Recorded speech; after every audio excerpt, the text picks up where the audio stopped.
weil der Mensch ein Mensch ist, drum braucht er was zum Essen, bitte sehr.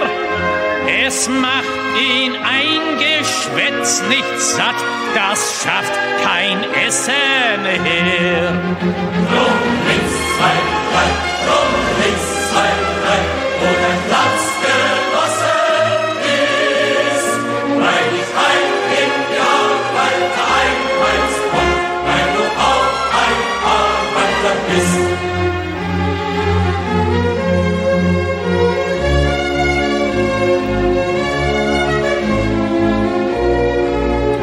Und weil der Mensch ein Mensch ist, drum hat der Stiefel im Gesicht nicht gern.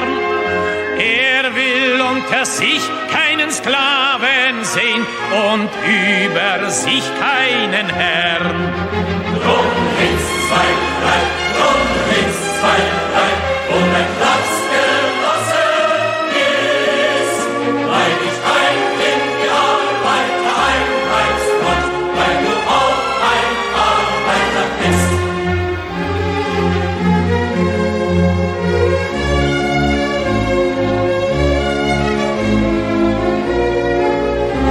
Und weil der Prolet ein Prolet ist, drum wird ihn kein anderer befreien. Es kann die Befreiung der Arbeiter nur das Werk der Arbeiter sein. Drum links, 2, 3, drum links, 2, 3, wo mein Platz genossen ist, weil ich heim in die Arbeiter einheimst und weil du auch ein Arbeiter bist.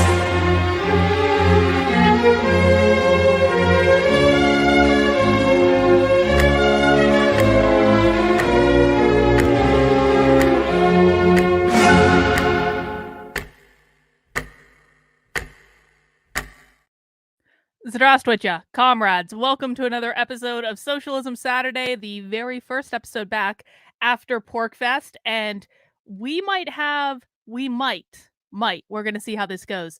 We might be having a little socialism marathon today because I managed to find a very exciting new YouTube channel. And I found it actually based off of something that James Lindsay tweeted about this socialist group that has a website, socialistrevolution.org. And so, of course, I went to their website. I was like, ooh, what kind of classes do they have? And they have got all sorts of amazing, amazing things. Now, the key with this is that some of the content, I think all of the content actually that I'm interested in watching. Well, this one's 6 months ago. So the first thing we're going to watch is from about 6 months ago. It's called Why the US is Heading Towards Revolution. And it's from something called, and I remember this because I wanted to go to it and I just didn't for whatever reason. The 2022 New York Marxist School.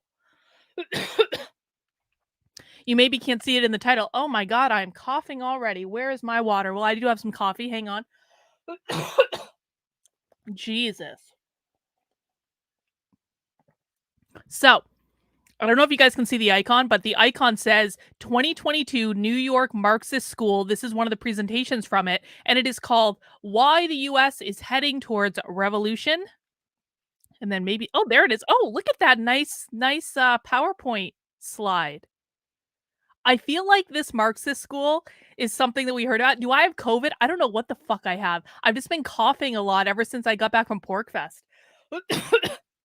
Now, a couple of years ago at Porkfest, there was a massive COVID, there was a super spreader event at Porkfest. There really was. And I didn't get it that time, but maybe I did get COVID this time. Who the hell knows? Anyway, we're going to get through it. I'm sitting at home in my office. No one has to put on a mask or anything. But they really do, one of the things I do appreciate about the Socialists is that they do actually have all of these classes all over the country where they train people in socialism, and then they're nice enough to put those classes online for us where we can see them as well. I mean, you always got to take advantage of an opportunity, Reagan. I did spend 20 hours in the chair getting this tattoo. I might as well show it off. Someday I'm going to finish it. But we're going to start with this one. And this is called Why the US is Heading Towards a Revolution, Capitalism at an Impasse. And this is from December 5th, 2022, so about 6 months ago. On October 29th through 30th, the New York Marxist School gathered over 130 revolutionary socialists from around the Northeast, Canada, and Puerto Rico for a weekend of discussions on Marxism, class struggle history, and the fight for a socialist revolution in our lifetime.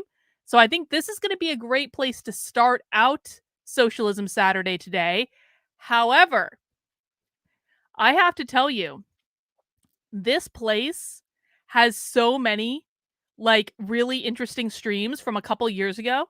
So they have a stream, Election 2020, and the fight for a socialist revolution.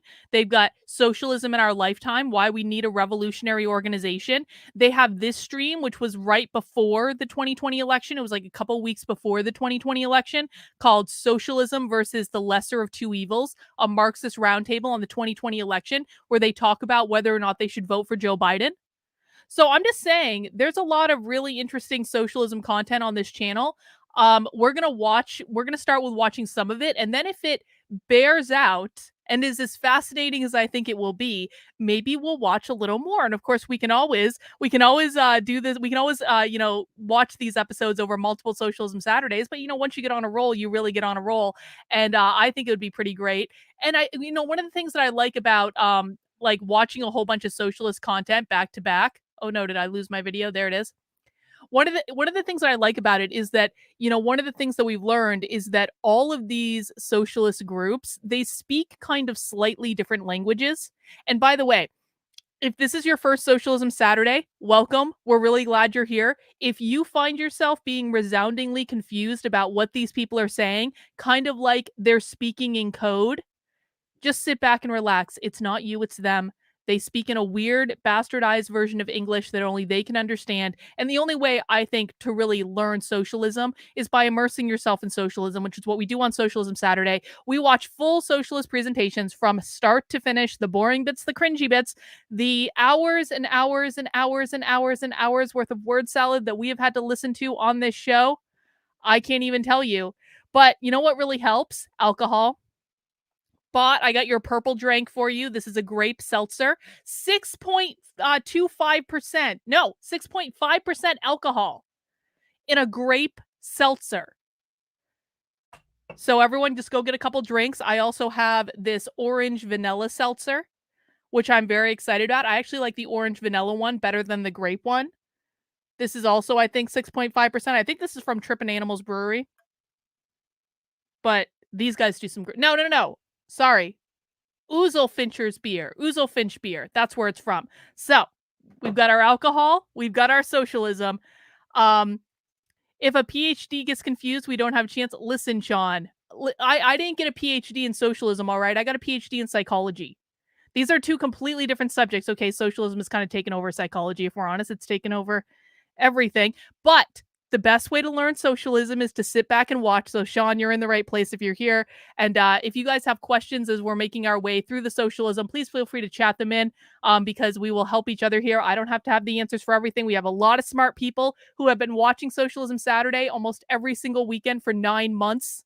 And so we can help you with your questions. We are all in this together, guys. We got to understand it together. So that's what we're going to be doing today on Socialism Saturday. We're going to get started off with this one, and then we're just going to take it from there. Of course, we do have Socialism Bingo.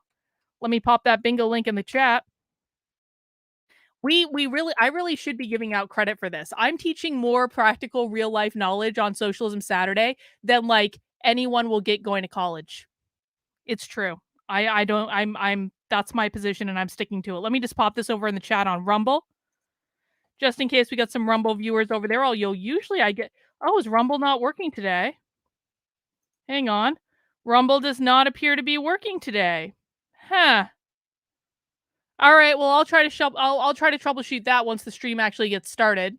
Because I did get an error message and I thought I fixed it, but apparently I didn't. So we'll take care of that. But guys, for Socialism Bingo, you just want to go ahead and click Generate Card. Every single card is different. You got free square in the middle. And then, of course, we look for solidarity twice. because that's our own little version of equity. We're going for lines or we're going for corners. If you get a bingo on your socialism bingo card, shout out bingo in the chat. You don't win anything. It's just to keep you engaged with the content, bro. Just to keep it interesting. But once we go for our first bingo, once we get to our first bingo, we go for blackout bingo after that. So let us know how that's going for you. And as always, please make sure you are subscribed to my Substack if you want to support the work I'm doing. Substack is my primary content hub. It's not YouTube, contrary to what some content creators want you to think. No. My primary content hub is Substack. And I do actually have a couple articles that are going to be going up within the next 24 hours, all about some of the Supreme Court decisions this week, which the reaction to the Supreme Court decisions was just like beautiful. So we got a lot of stuff to talk about over there. Also, did you guys hear that Planned Parenthood has declared that virginity is a social construct? No joke. I'm going to be writing about that on the Substack. That was one of my, I know how to rationalize like a lot of crazy left-wing ideas. I don't know how to rationalize virginity being a social construct. I mean, there are just so many, I know there are so many jokes about anal that I could make about this. I understand, really. But I feel like I've got a pretty spot on framework to explain every single thing the woke left does. I don't know how virginity being a social construct fits into the framework. So if anyone has ideas about that, I would honestly be thrilled to hear them. I'm sure there's some piece of abstract academic literature that James Lindsay has unearthed to explain why virginity is now a social construct. If anyone has any ideas about that, please send it to me. I'm being serious. I'm really trying to rationalize this in my head, and I can't. Well, yeah, I mean, born again virginity is like a Christian thing, which means they're allowed to have anal sex. No, I'm just kidding. So yeah, let me know if you have any ideas about that. I would appreciate it. But make sure you're subscribed to the Substack, which is Carlyn, KARLYN.substack.com. Let me pop up the link there. Bing. And if you are subscribed to the Substack tomorrow, you're going to get a newsletter that looks a little bit like this, but slightly different because it's going to have different dates and different content. And when you get that newsletter, you want to open that up, especially if you are a subscriber, because that is where your supporter perks for the week are going to be, to include 2 Zoom calls with me every single week on Mondays and Wednesdays. And of course, most importantly, to include the link to my supporter Discord, where we will be doing movie night tomorrow at 8 p.m. We are watching Independence Day as the start of Patriotic Month, according to Jennifer, who is the mistress of movie night, as it were. And so we're going to be watching Independence Day tomorrow. It's going to be a great time. We're doing that at 8 p.m. in the supporter Discord, and you will be able to get access to that in the Unwoke Roundup newsletter on my Substack tomorrow. If you are a supporter on my Substack, for $5 a month, $50 a year, you will also get access to all of my premium content, all that good stuff. And you can also become a supporter in Locals on Patreon by becoming a member of this here YouTube channel, whatever works best for you guys. I do try to encourage people to go over to the Substack because that's really where I am focusing all my efforts at this point. But if you want to go somewhere else, that's your business, bro. I just want to make it easy for you to support the work I'm doing because I am 100% funded by you, and I can't do it without you guys. I appreciate the support. One more way that you can support the work I'm doing is by getting yourself some sweet swag. Now, I just got back from Pork Fest last week, where I was selling some t-shirts that look like this. This was one of my best-selling t-shirts at Pork Fest last week. I will be pulling down all of the Pork Fest merch in the next couple days from the Unwoke Art Store, because it's a special limited edition, man. It's going to come back next year. So a couple more days left to get your Pork Fest swag if you want. But of course, my Unwoke Art Store is also the home of the official Socialism Saturday Join the Cult t-shirt if you want that. And I had a bunch of Bourgeois t-shirts at Pork Fest as well, and people were loving this design. It came out so well. The colors look so good. There's a picture of me on my Instagram wearing it if you want to see what it looks like in person.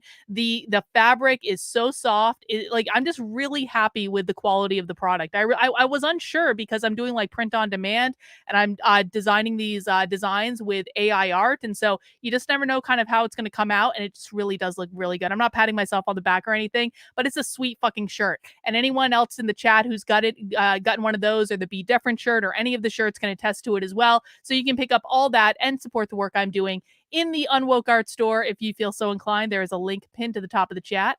And let's see, do I have anything else? Oh, I have a super chat from Rottweiler. Thank you for the super chat. I think it might be part of this. Oh, this is about virginity being a social construct. I think it might be a part of the sexualization of youth as pioneered by, I don't know how to say that name, Lukács, okay, to separate youth from parents and destabilize the family, plus opportunistic PDF files will use it for their advantage. I mean, you're probably right, to be honest about it, because everything these people do leads back to abolish the family. Like, every single thing, like queer Marxism leads back to abolish the family. All the trans stuff leads back to abolish the family. Like, you know, the attack on parental rights obviously leads back to abolish the family. So it would not surprise me at all if virginity being a social construct also did lead back to abolish the family. So I think that's a pretty good guess, Rottweiler, and I appreciate that. All right, guys, without further ado. Oh, by the way, this is not what I was going to click on, but guys, can I just tell you, I'm going to be working on getting some clips of this up, but if you missed yesterday's happy hour, like maybe you've never watched happy hour because it's live on a Friday afternoon, and I get it, man. You want to go out, you want to have a good time. I really do get it. Um, but if you missed yesterday's happy hour, this is one of the most batshit insane happy hours I have ever experienced in my life. It is from a presentation that took place quite literally 2 days ago in a church in Toronto, and I swear to God, it is a woman who has a clear and obvious God fetish talking about, I'm not making this up, I swear to God, talking about having gangbangs with the Holy Trinity and exploring your kink and BDSM in the house of God, and teaching pastors. This woman teaches a class at the Toronto School of Theology where she teaches pastors how to like drop kink bombs into their sermons without people knowing. And I just became a giddy like virgin again talking about it because it's so absurd. It's so absurd. It was so weird. It was wild, but I definitely recommend everyone go back and watch it. I'm going to be working on some clips of this that I'm going to put up on the Substack just to, you know, get you really down to the good bits where they're talking about BDSM and the Holy Trinity and, you know, Jesus dildos and things like that. I'm not making this up, I swear to God. So I'm going to do the hard work for you, no pun intended. But if you want to go back and see it for yourself, it's on the channel right now, and it was quite obviously I identify as a virgin bot. I would never do such dirty things. I mean, I don't know why you guys would think that. Come on, obviously. All right, guys, let's get this show on the road before I say something else incriminating. We are going into let's pull this up in a different tab just to oh, did I already do that? I literally already did that. Literally. God, it's one of those types of days. All right, let me set this up so you guys can hear the sound. Oh yeah. Oh yeah. I'm not joking. We looked at Jesus dildos yesterday. And now we can all self-identify as virgins again. Congratulations. Yeah. All right. Let me get the sound set up. Guys, please mount that like button while I'm getting the sound set up. Mounting the like button tells YouTube to recommend this stream to others so we can have more friends. Come and join us for socialism. No, Beth, you really did miss nothing yesterday. You really did. You really did miss nothing. All right, guys, let's get this party started again. We are watching a presentation from about 6 months ago, why the US is heading towards revolution, capitalism at an impasse, and this was part of a New York City Marxist School 2022. Let's get this party started.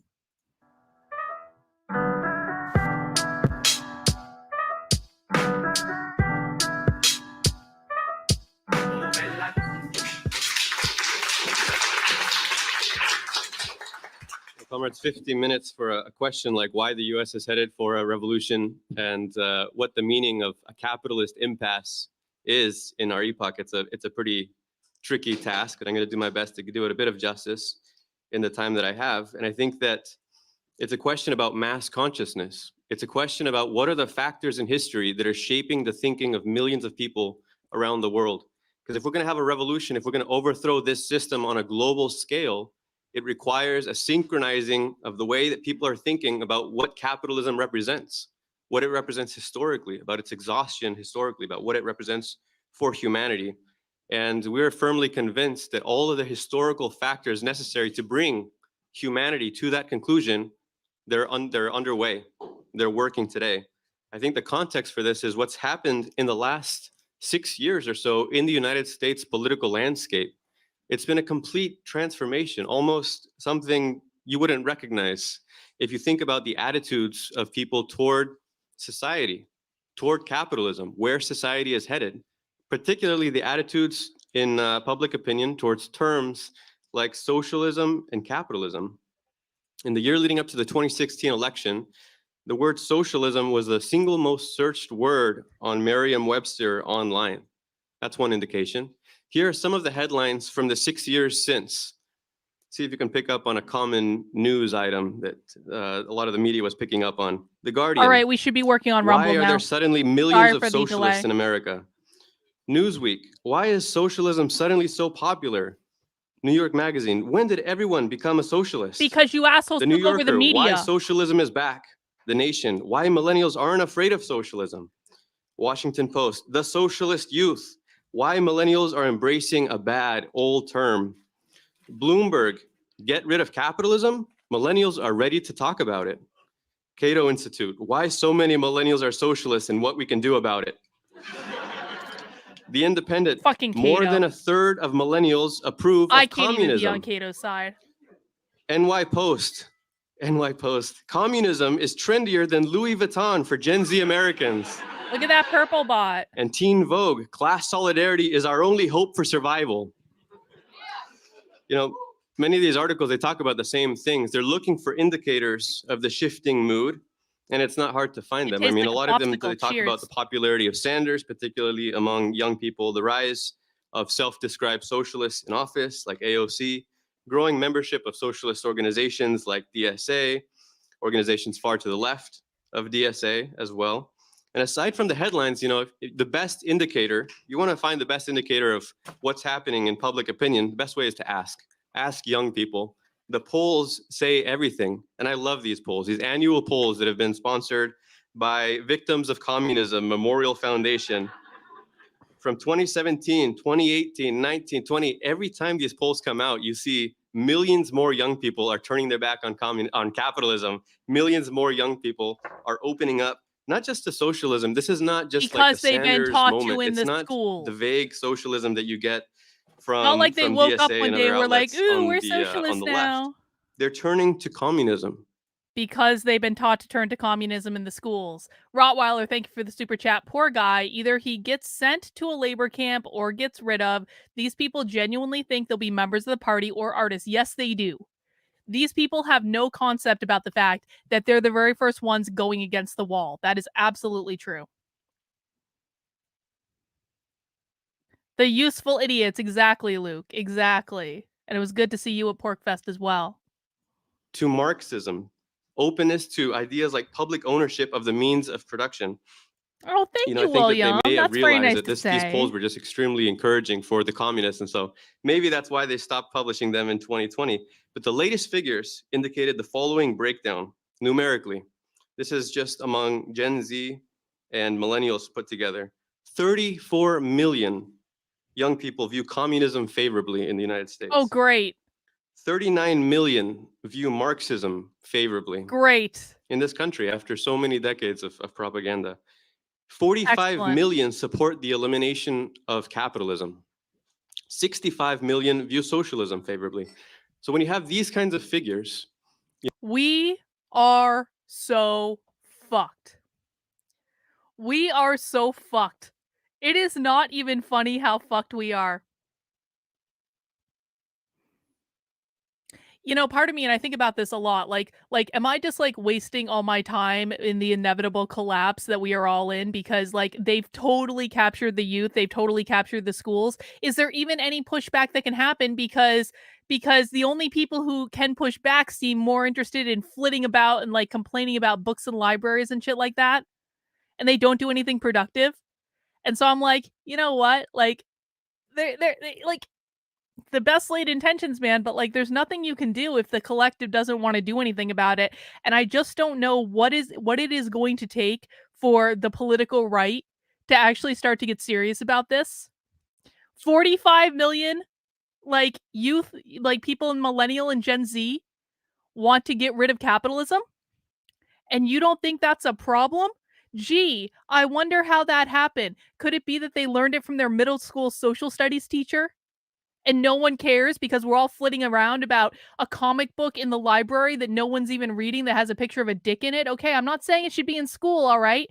But when all of your attention is focused on things that don't matter in the grand scheme of things, and you are ignoring the fact that they are literally teaching this shit starting in elementary school, but oh my god, we got that book with the dick out of the library, so that's what really matters, isn't it? It's like I just don't get it. I really don't get it. I'm actually barely wearing any makeup right now. Matt Walsh is a word I'm not going to say, but I do appreciate it. You guys are so nice to me. I it made me feel good coming back from Pork Fest. All right, let's keep going. It's the question is, what is the goal of the movement? You have something surging into the political landscape. What do these young people want to achieve? And along with this surge of polls, of political currents, you've had the rise of left-wing media, of magazines, of podcasts, reading groups, YouTubers, blogs, hundreds of book titles. The rise of a strategic debate about what is it we're after? What is it that we're trying to achieve? What does it mean to fight for socialism? And that's a strategic debate that we're very interested in the IMT. A few years ago, the Washington Post published an interesting article. It's by a historian, Andrew Hartman. It's called The Millennial Left's War Against Liberalism. And it says, the millennial left is not a return to the new left of the 1960s, the student radicals and hippies who raised hells in their efforts to end the Vietnam War and change American culture. Rather, it invokes the ideas of the old left of the 1930s, the militant labor unions, socialists, and even communists, who in the context of the worst economic depression in American history, sought a genuine alternative to capitalism. That's what I think this new current of radicalization represents. It's nothing we've seen since the Second World War. It's a striving for a genuine alternative to capitalism. It goes on to say, in the 1930s, Which is Marxism. Hundreds of thousands of workers joined the mass labor unions of the Congress of Industrial Organizations, the CIO. Even the Communist Party, always suspect in American political life, enjoyed a surge in its American ranks thanks to the relatively common view that the Great Depression sounded the death knell of capitalism. Think of that political environment, what it gives rise to among widespread layers. So as revolutionary Marxists who defend revolutionary socialism in this debate, one of the basic messages that our comrades are putting forward systematically across the US, across the world, is that yes, we live in a revolutionary epoch today.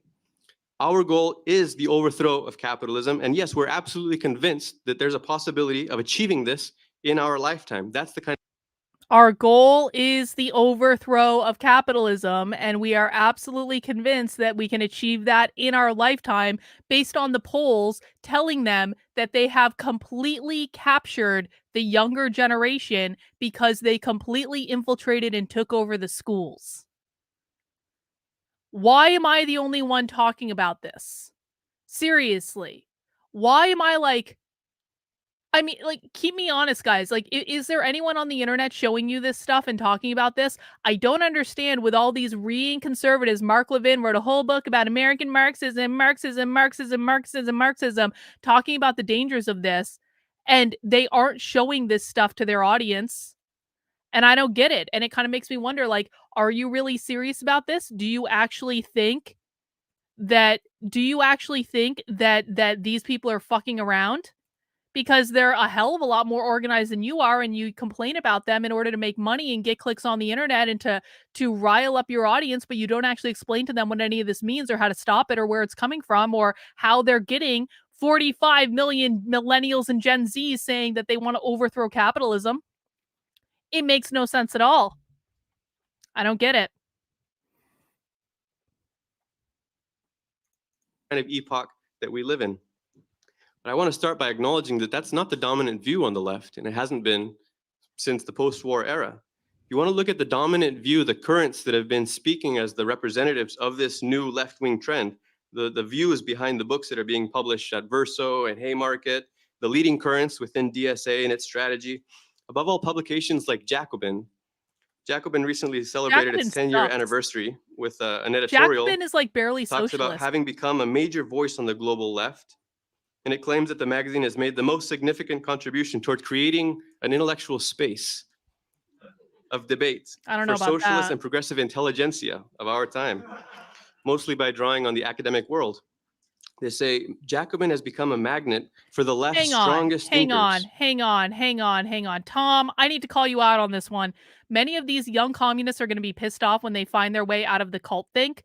What on earth makes you think that they're going to find their way out of the cult think? Where do they have any alternative? Who is giving them any alternative that looks better than the one that they have right now? Because it sure ain't shit ain't coming from the right. Like when in 2020, when I red pilled, when I woke up, the right looked legitimately more sane than the left. They did. Like the right was actually being like, why don't we not cancel people? And like, we just want individual liberties and like, you know, all this stuff. They weren't doing anything crazy. The left was like running around burning down cities and stuff like that. So when I woke up to 3 years ago, it was a very different time. Today, the right looks batshit insane. The libertarians look as disheveled as ever. They're always infighting and doing some such nonsense that makes it impossible for them to be a viable alternative. Who is the viable alternative?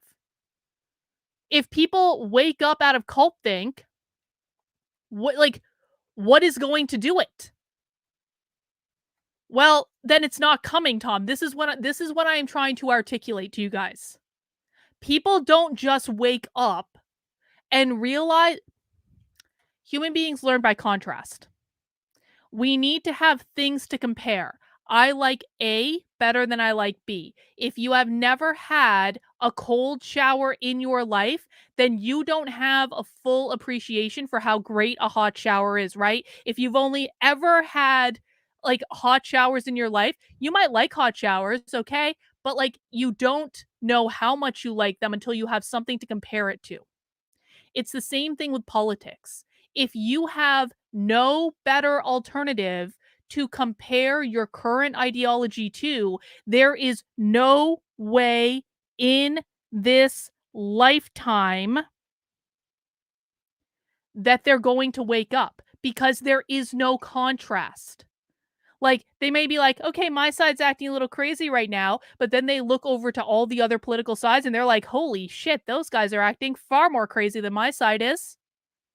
So there's no contrast. There's no, and they're going to say like, okay, by contrast with, if I'm on the far left and I'm looking at the conservative right now, the far left is going to look pretty fucking good by comparison because they're not acting crazy.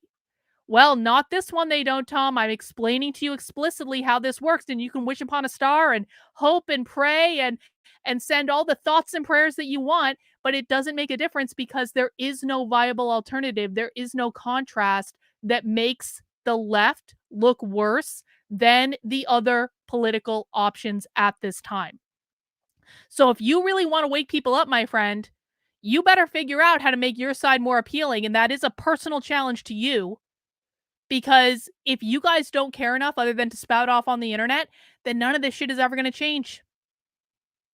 That's the way it goes.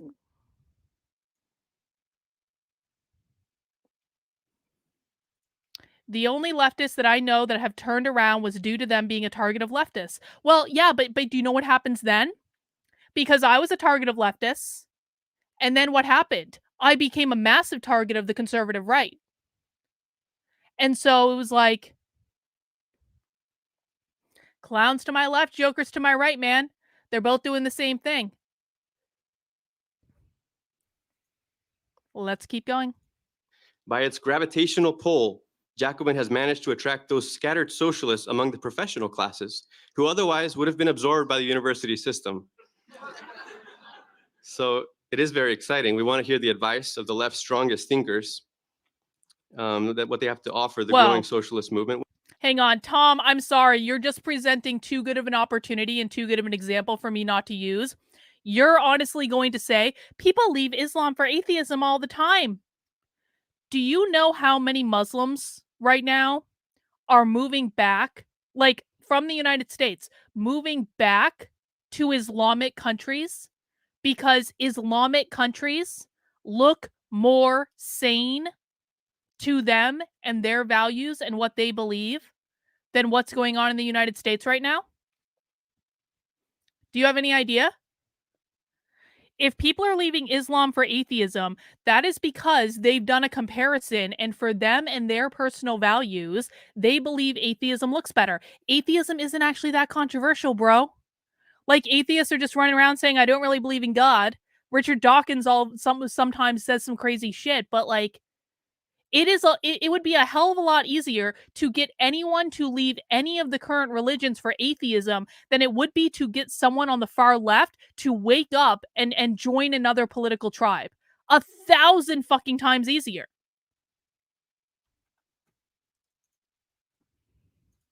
One of these authors wrote a book a couple years ago, was published, called How to Be an Anti-Capitalist in the 21st Century.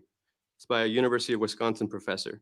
The following This advice: is just blatantly give up false, the bro. fantasy. Stop fucking lying in my chat right now. This is blatantly false, and anyone who told you this is lying to you. If you have stats you want to share with us, you can go ahead, but if you're just going to be spewing bullshit in my chat to support your political tribe, then you're not going to last long here, my friend. We are hinged into reality on this channel. We don't like swill the talking points of conservative influencers that you guys love and adore just because. Then present some fucking receipts, bro. Present a study. Present anything that is not from one of your favorite conservative influencer websites and is not like completely biased.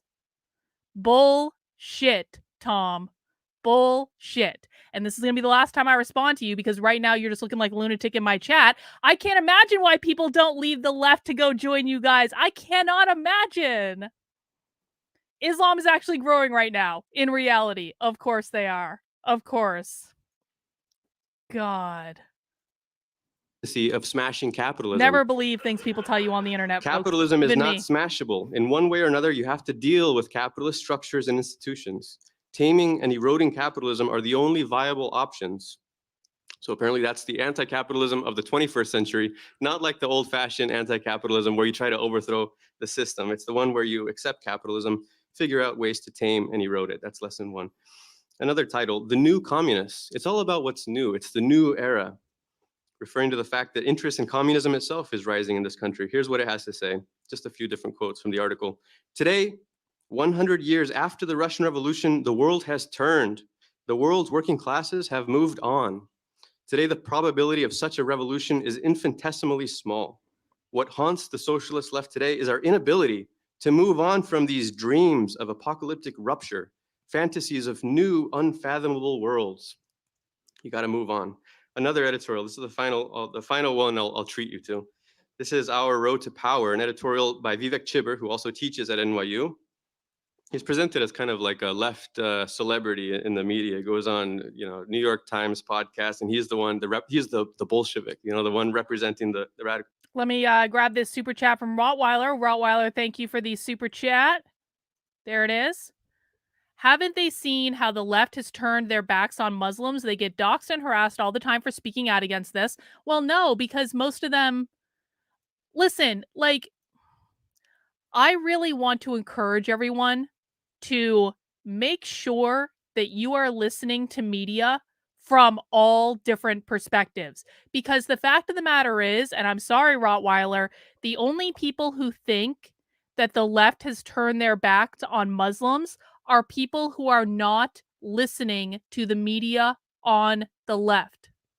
You're in an echo chamber if you think that. And I say that with love because I want you to hear more diverse voices. But that is a right-wing talking point where every once in a while, a Muslim will like speak out against the left and then the left will attack them. And then the right, because this is what the right does, they lift them up as an example of a Muslim who's canceled by the left to make it seem like the left is completely hypocritical. And they are. They're actually not wrong. But that is one example, one singular example that is trotted around And I know this because I was one of those people who was trotted around, right?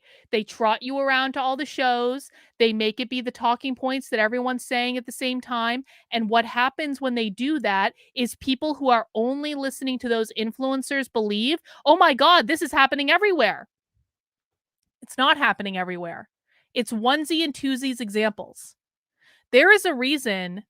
There's a real, like, the conservative right tried so badly to replace me. Do you guys remember this? There was like I want to say like 6 months ago or something.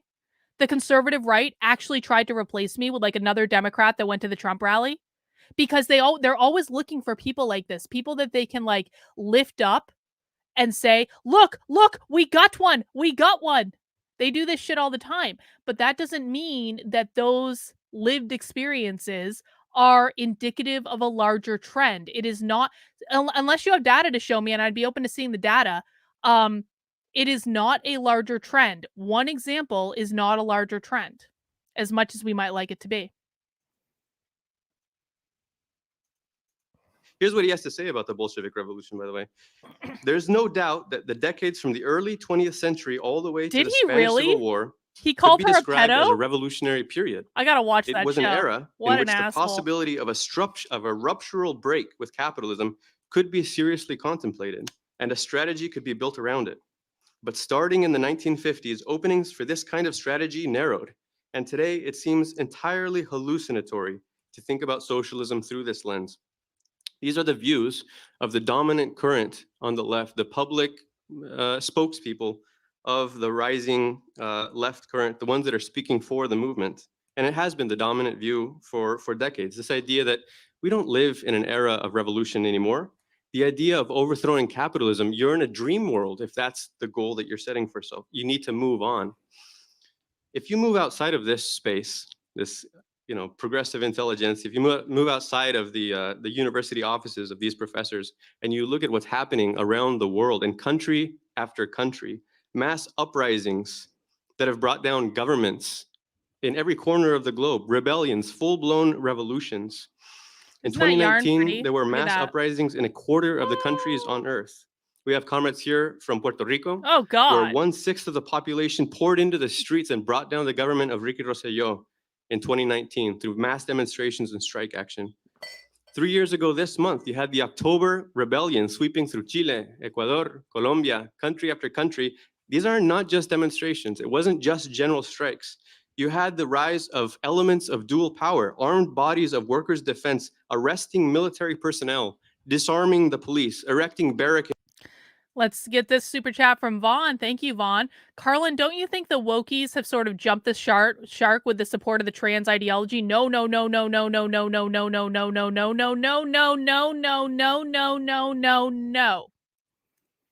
If you guys believe that, and I'm not trying to make anyone feel bad. I'm not trying to make anyone feel stupid, but if you guys believe that the right is winning the war on the trans ideology, it is because you're in an echo chamber and you're only listening to right-wing talking points. The trans ideology, and I'm not even going to call it the trans ideology anymore because it's the queer ideology. It's not the trans ideology. The fact that people don't know the difference, and again, I'm not blaming you for this because it has not been properly explained by anyone.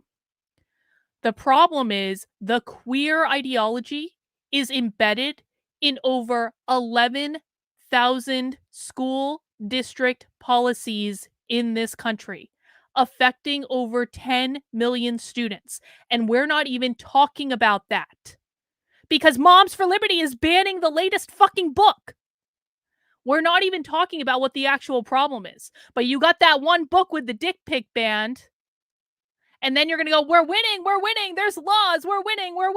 Well, guess what? California's about to pass a law that says if you don't trans your child and give them the gender-affirming medicine that they are craving and demanding and begging for at 15 fucking years old, then your kid can be taken away by the state for child abuse.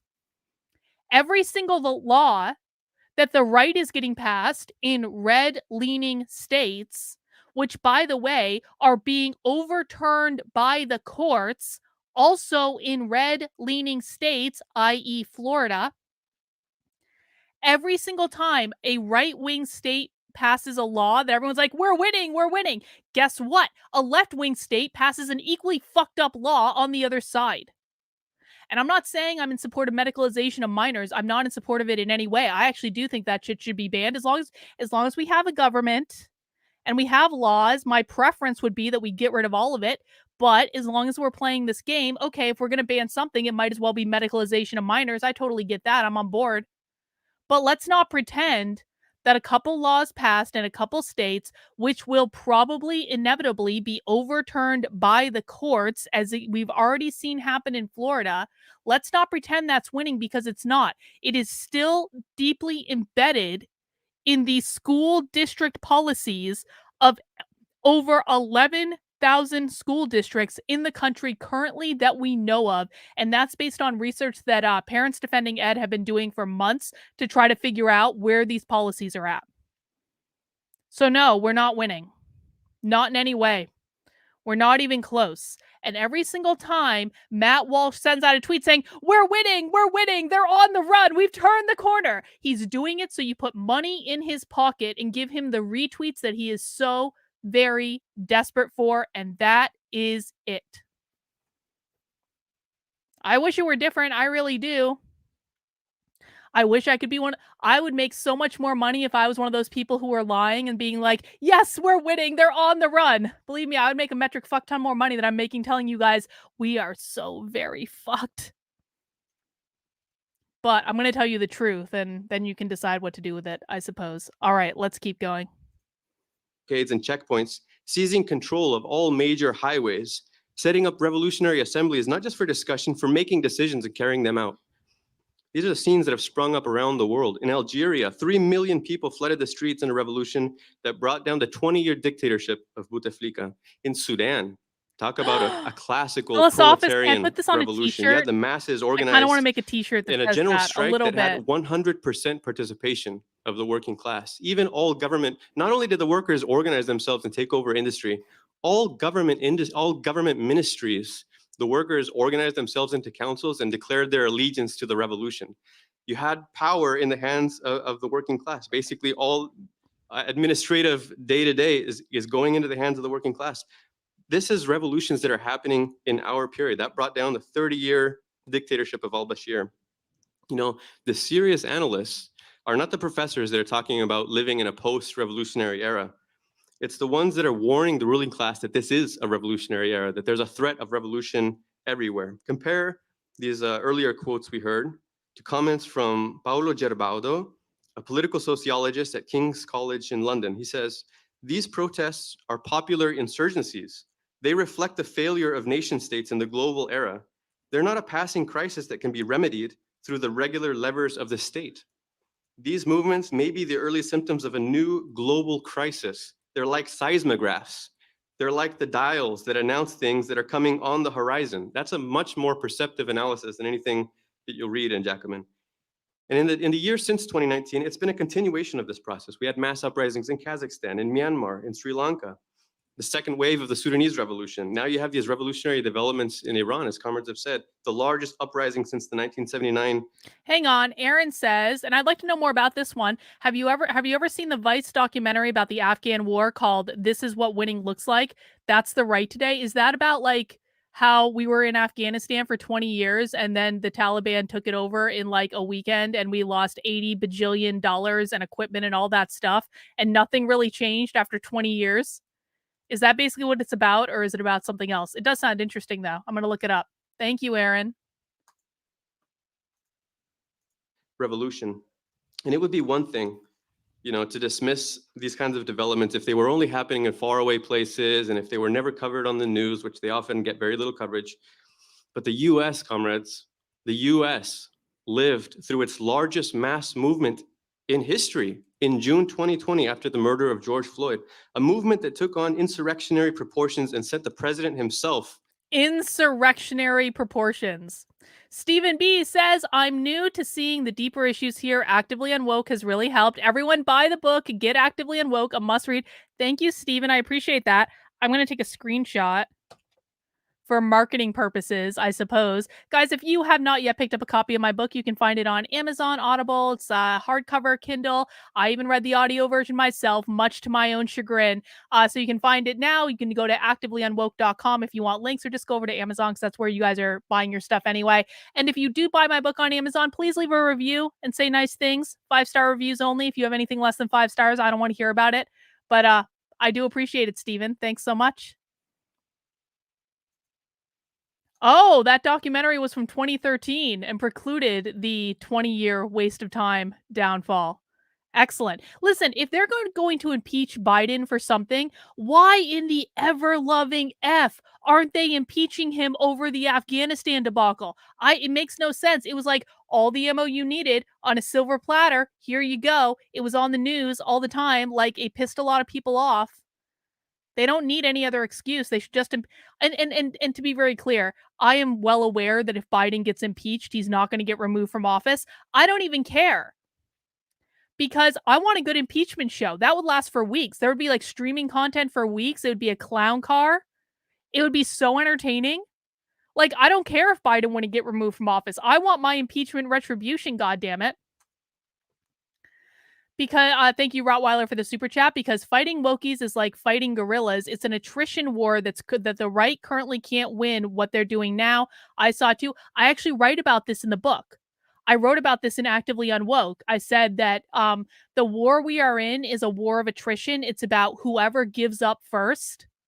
And the right doesn't realize that. It's like they think we're in a war where it's just going to end one day, where like they're going to defeat the enemy and the enemy's going to it's just going to be over. It's going to be like dropping the A-bomb or something. That's not what this is. This is a war of attrition. It's going to go on forever until one side just gives up, and the left sure shit isn't going to give up. The right could give up.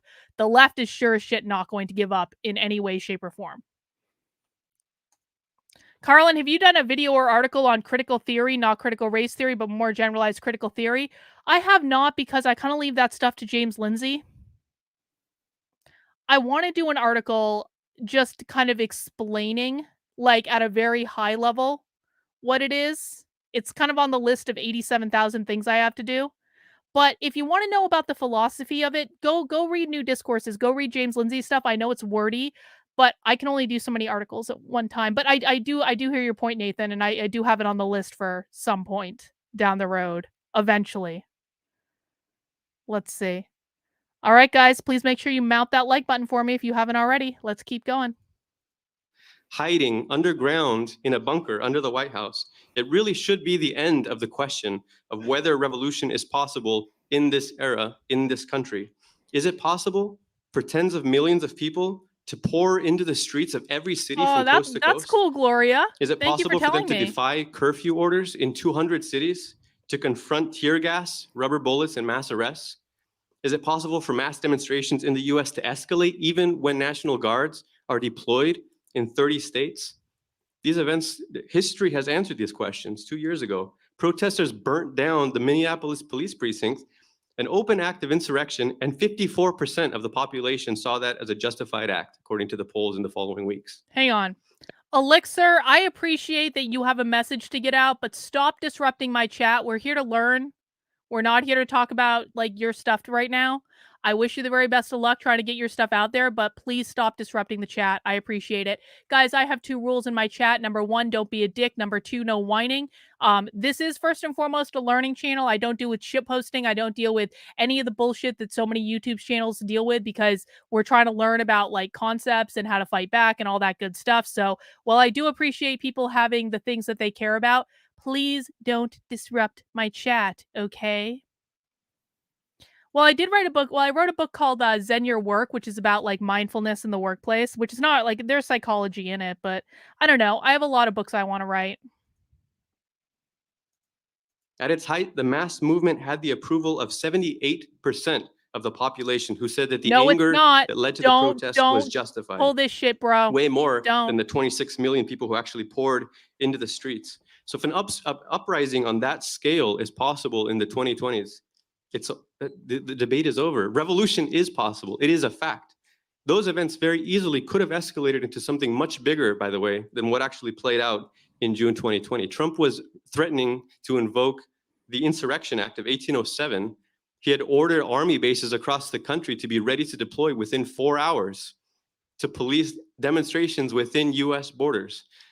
And it provoked a whole crisis. Dozens of military officials, Pentagon officials, generals, and retired generals openly defying the US president because they realized you play that card, you play the send in the troops card, and you're out of cards.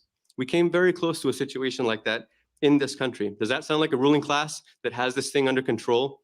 A ruling class that has internal cohesiveness and political stability, as Jacobin says? To this day, you have, one of the pillars of bourgeois traditional rule in this country is a party in the grips of Trump that talks about casting doubt on the legitimacy of a bourgeois democracy itself. They don't have a grip on this thing. Bourgeois democracy. It's time for the left to recognize. Wait. Why wouldn't socialists want suspicion to be casted on bourgeois democracy? Why is this socialist so offended that people are casting doubt on the bourgeois democracy that Donald Trump was attacking? That seems a little hypocritical.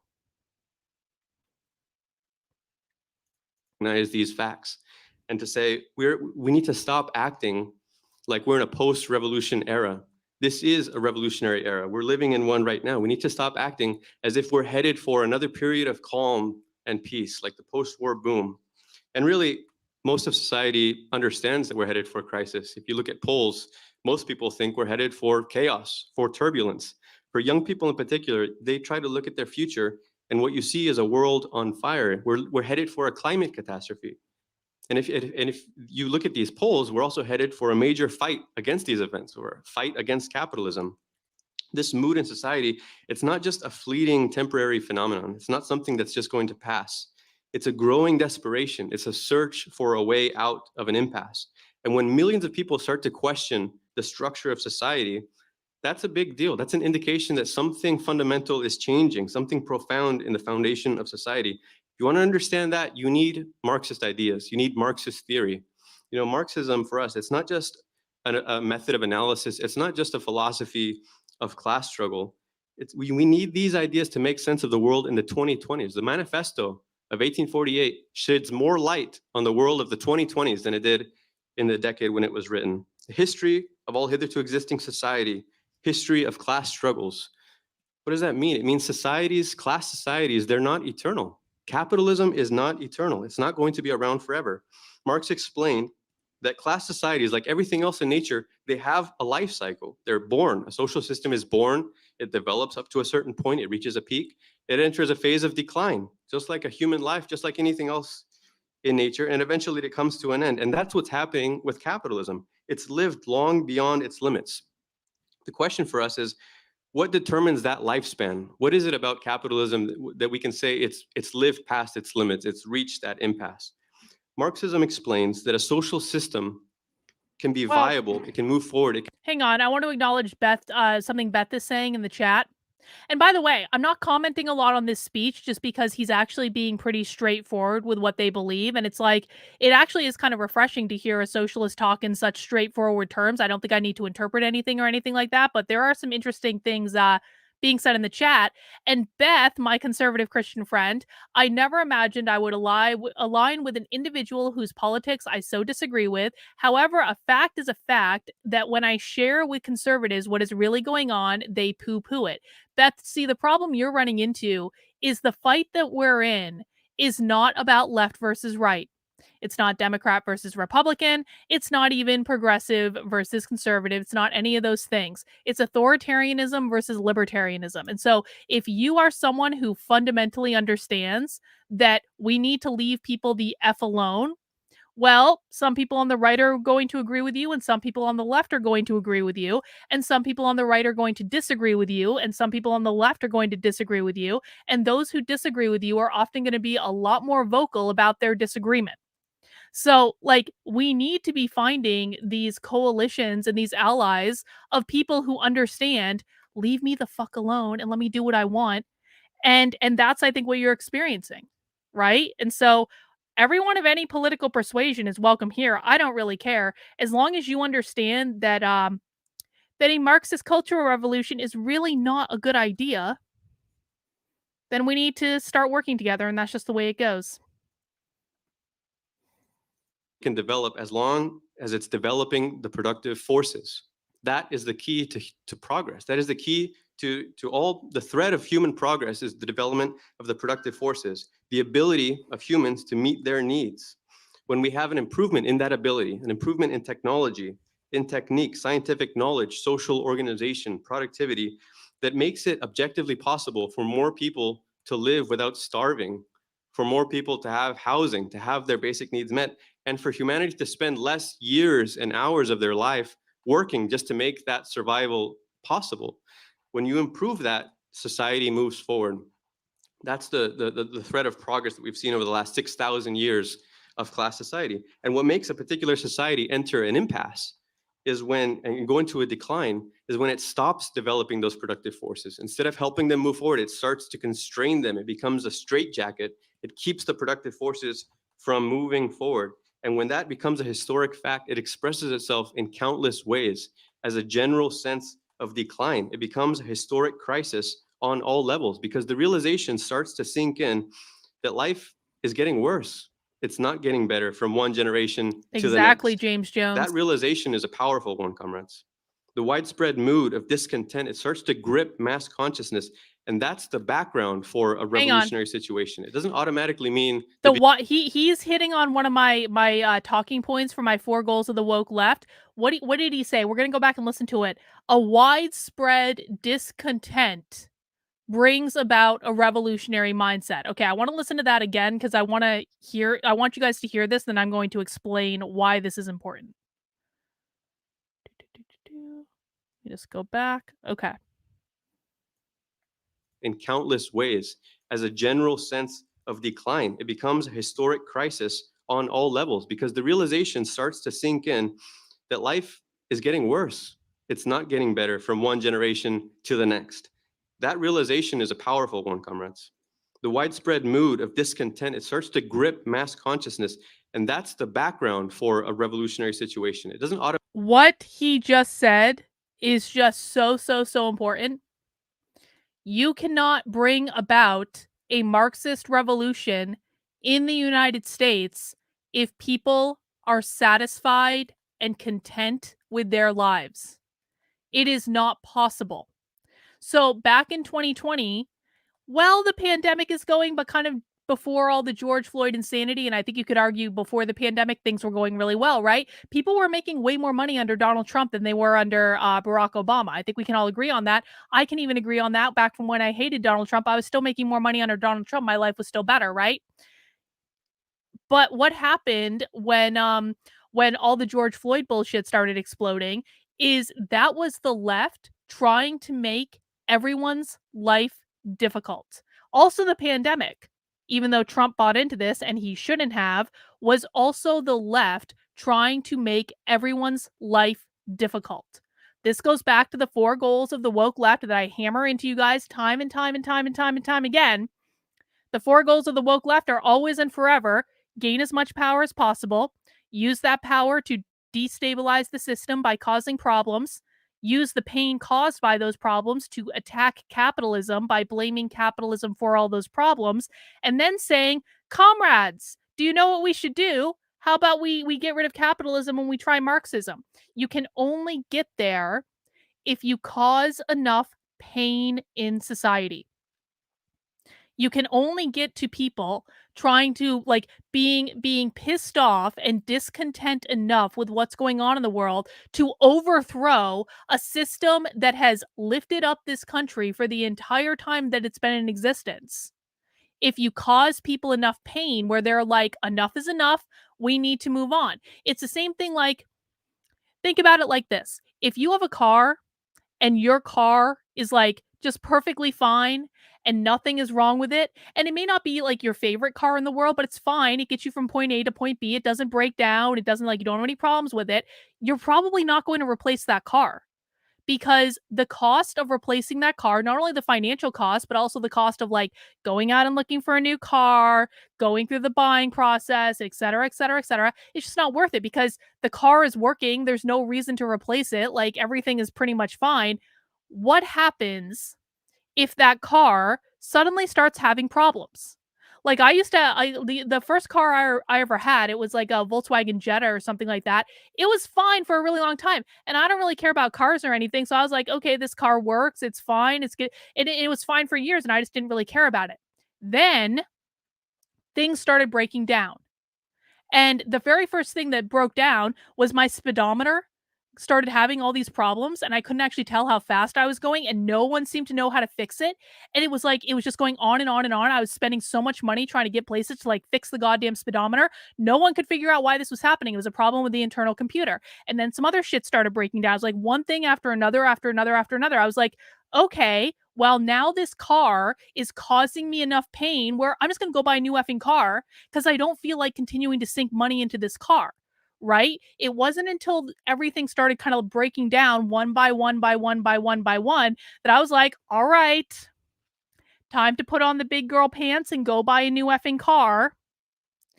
And I've had that car ever since because nothing breaks down. It's great. Or if it breaks down, Victor can fix it. It doesn't cause me any pain and I don't really care that much. So the point is that if everything is just running fine in the country, there is no reason to overthrow capitalism. There's no reason to get rid of capitalism if everyone's happy, everyone can provide for their families, everyone's making enough money, etc., etc., etc. There's absolutely no reason for it. So what these people need to do, and what he just said, and we're going to listen to it one more time, is that in order to provoke the revolution, you need to create discontent within society. And so going back to the question that Tim Pool always has, which is, why does the left veer towards chaos? I just don't understand. Why do they always take the wrong position on everything? I just don't get it. The reason the left always veers towards chaos is because their literal goal is to destabilize the system by creating as many problems as possible. That's the goal. Creating problems, causing pain, making stuff go crazy. That is a feature, that is not a bug. They do not see it as a problem. So every single time the right's like, look, the left is doing crazy shit. All this stuff is crazy. This is going to lead to the downfall of civilization. The left is like, good. That's what they want. They're not saying it in so many words because that would give away the ball game, and they can't do that. They're much smarter than that because they're playing chess. They're not playing checkers, right? The moment that you understand that all of the problems that these people are creating, from critical race theory to gender ideology to instituting affirmative action in the first place, to abortion on demand, to inflation, to not teaching kids how to read and write and do math in schools, to etc., etc., etc., etc., etc. Every single problem these people create is a feature, not a bug. They want to create problems. Creating problems is the fucking goal. Let's listen to this one more time. Productive forces. Instead of helping them move forward, it starts to constrain them. It becomes a straitjacket. It keeps the productive forces from moving forward. And when that becomes a historic fact, it expresses itself in countless ways as a general sense of decline. It becomes a historic crisis on all levels because the realization starts to sink in that life is getting worse. It's not getting better from one generation to the next. That realization is a powerful one, comrades. The widespread mood of discontent, it starts to grip mass consciousness. And that's the background for a revolutionary situation. It doesn't automatically mean the beginning of a revolution, but it marks the start of a revolutionary era, which we are definitely knee-deep in. And they know that we are in a revolutionary era. They know that we are in a cultural revolution. You know, on the 4 goals of the woke left, there's kind of like, there's a progression in those goals, right? They can hit on one or more of them in every single thing that they do. Like, it is possible for them to hit on all 4 goals. And again, that's gain as much power as possible, destabilize the system, attack capitalism, usher in their Marxist utopia. They can quite literally initiate tactics that will hit on every single one of those goals. However, for a long time, for decades and decades and decades, probably starting in like the 30s when the Frankfurt School got here is when I'm putting it. Like, you can make the argument it was earlier, fine. But that's where I'm going to put it, in the 30s when the Frankfurt School got here. The goal that they were focusing primarily on was gaining power. They were focusing on gaining power for a long time. Gaining power meant getting themselves in influential positions within institutions all over the country, primarily colleges and universities, because that gave them control over the youth, gave them control over the colleges of education, allowed them to infiltrate the K through 12 schools. But that is what they were focused on: gaining power, gaining power, gaining power, gaining power, gaining power. Once they took over all of the major institutions, they then started focusing primarily on destabilizing the system, which is where they are now. That's not to say they don't always focus, they don't also, focus on gaining power, because they still have to maintain their control, both through legitimate influence, through elected positions they've gotten through jobs, things like that. They still have to maintain that control, but they by and large have moved on at this point to destabilizing the system, because based on what this guy just said, they are well aware that we are currently in a cultural revolution in this country that they themselves have provoked through destabilizing the system. And this process has run its course under capitalism. I want to try and explain how capitalism exhausted its progressive phase. In the manifesto, Marx and Engels, they give the devil his due. They talk about the rise of the bourgeoisie and what it achieved. They say the bourgeoisie historically has played a most revolutionary part. During its rule of scarcely 100 years, it has created more massive and more colossal productive forces than have all preceding generations put together. And it wasn't a pretty process. They acknowledge that as well. It was the most vicious, bloody, brutal exploitation and oppression humanity has ever seen. But this drive for profits, drive for growing markets, that provided an impetus in society that had never existed before. It's the single mind. Hang on, Aaron is asking a question, and I think it's a good one, and I would love to hear other people's opinions on this as well. Has the modern age of tech made them more efficient at gaining power?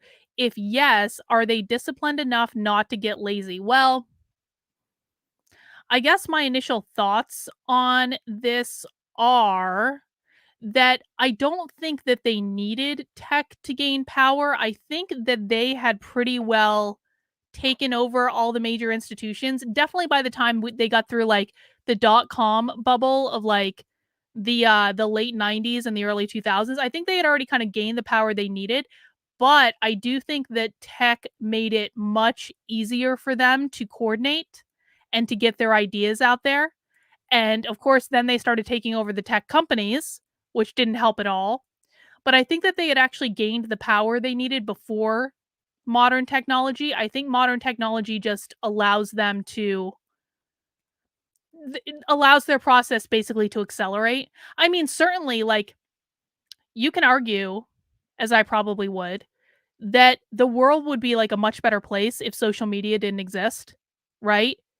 If Twitter was just burned off of the face of the earth, and Facebook and TikTok and Tumblr and all of these sites, if they were just, if God smited like a lightning bolt from the sky and just destroyed all of these tech platforms, the world would probably be a much better place, right? Because they've used these tech platforms in order to sow divisions.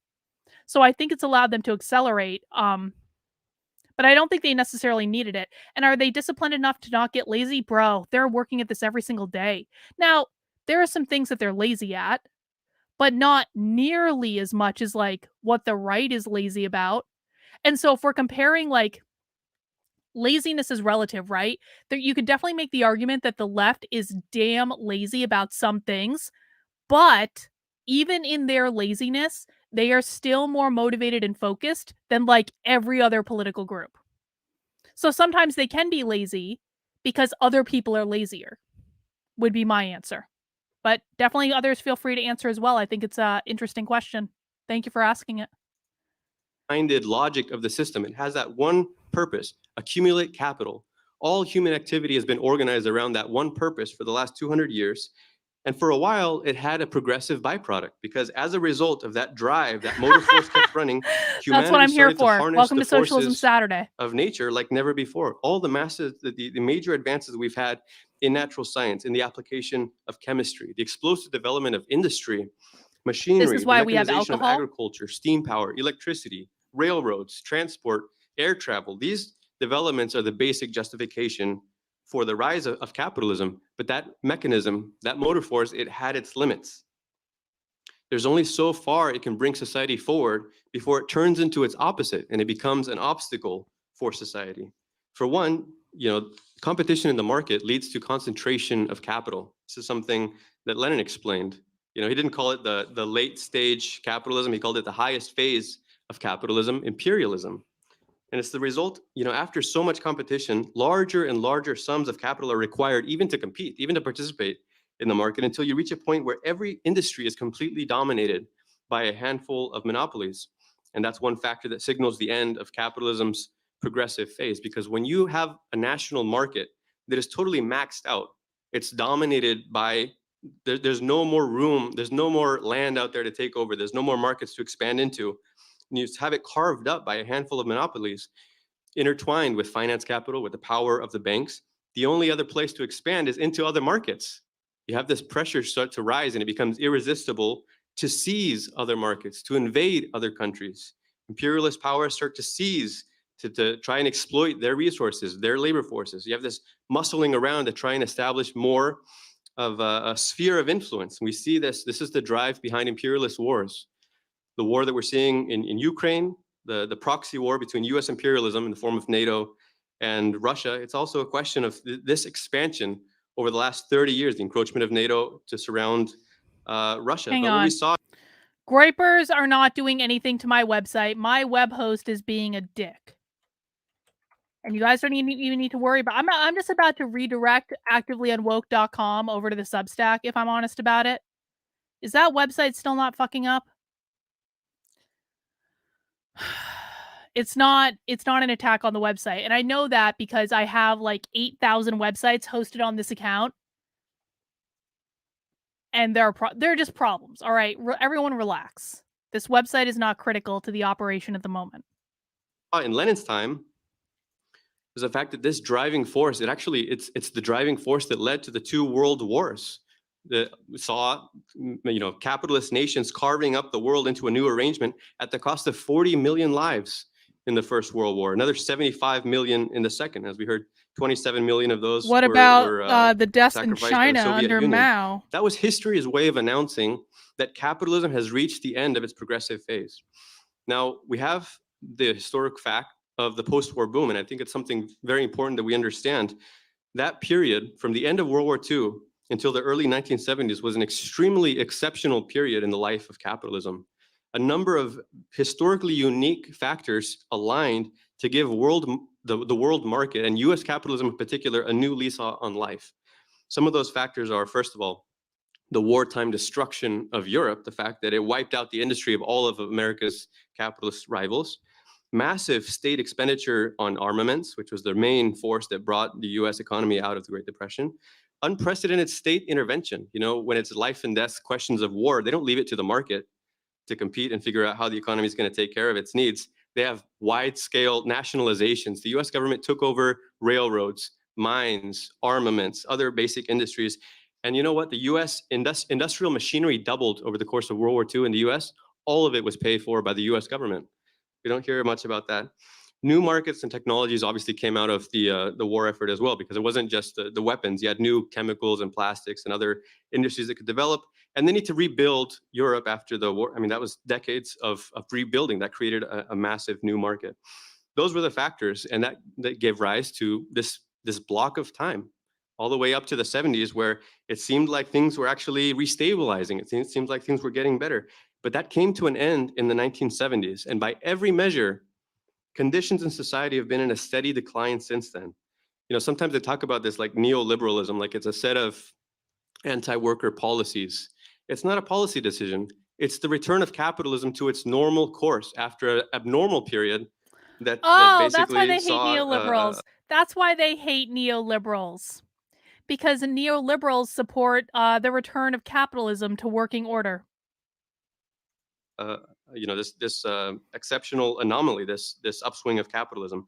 But if we analyze what's happened over the past 50 years, What we're talking about is, again, the return to this course of the historic impasse of capitalism that has no solution. I talked about Lenin's, imperialism and talking about the monopolization, the concentration of capital.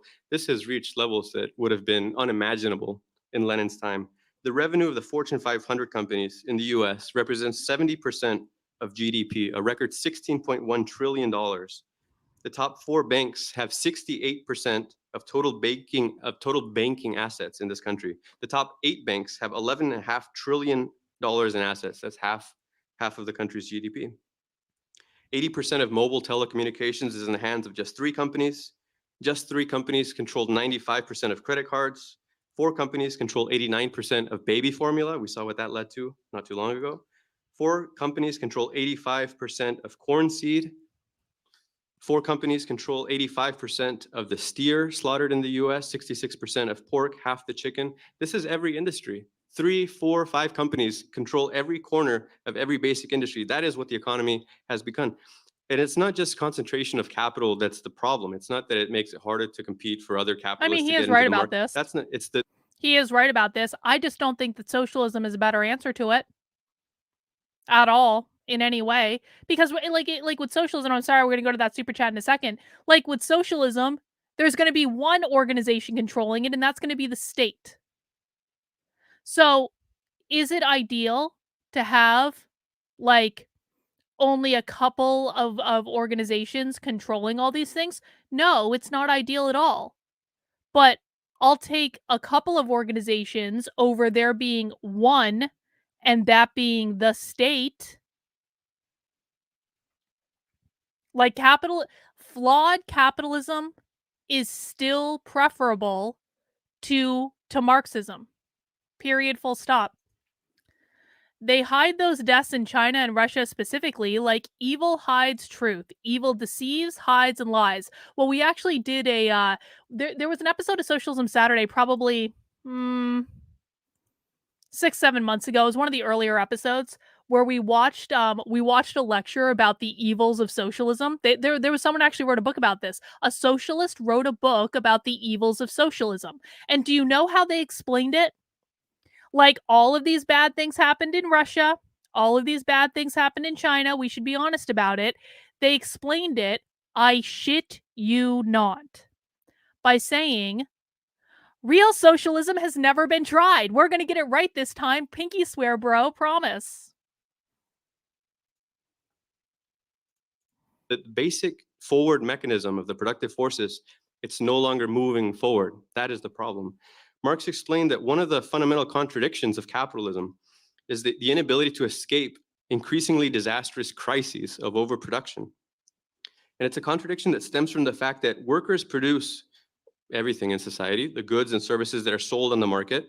The value that workers receive back in the form of wages is just a fraction of the value that they're producing.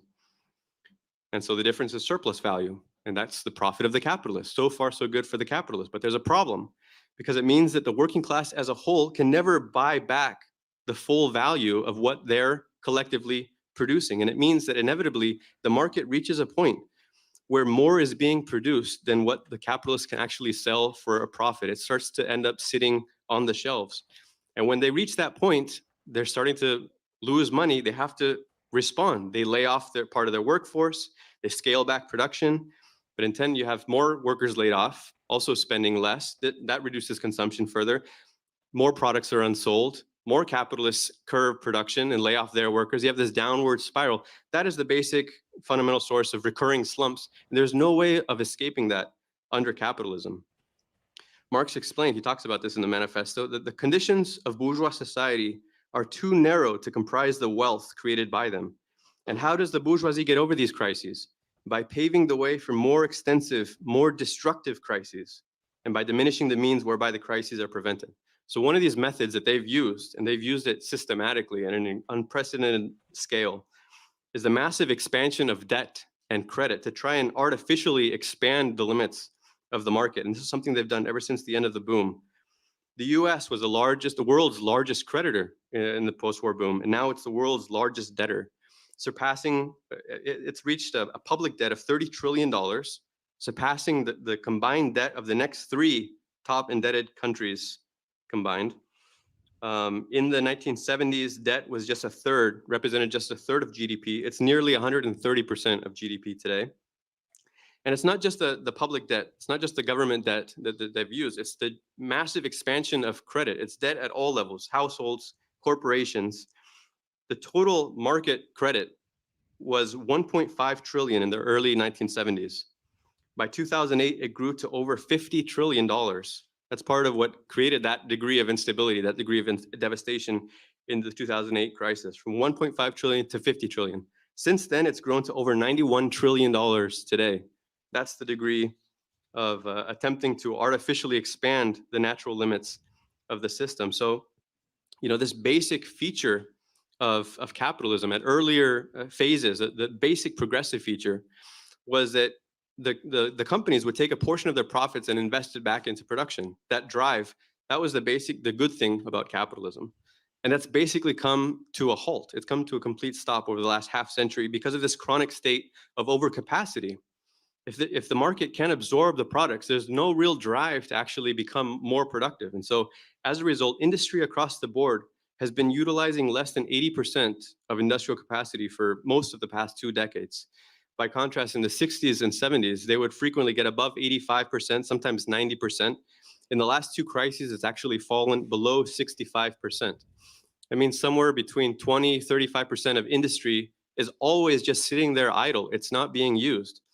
And from a business perspective, the capitalists would say, well, why should we invest in expanding production or improving productivity when we're already more productive than we need to be? We have more Really productive great capacity point, Gray One. than the market can actually even make use of.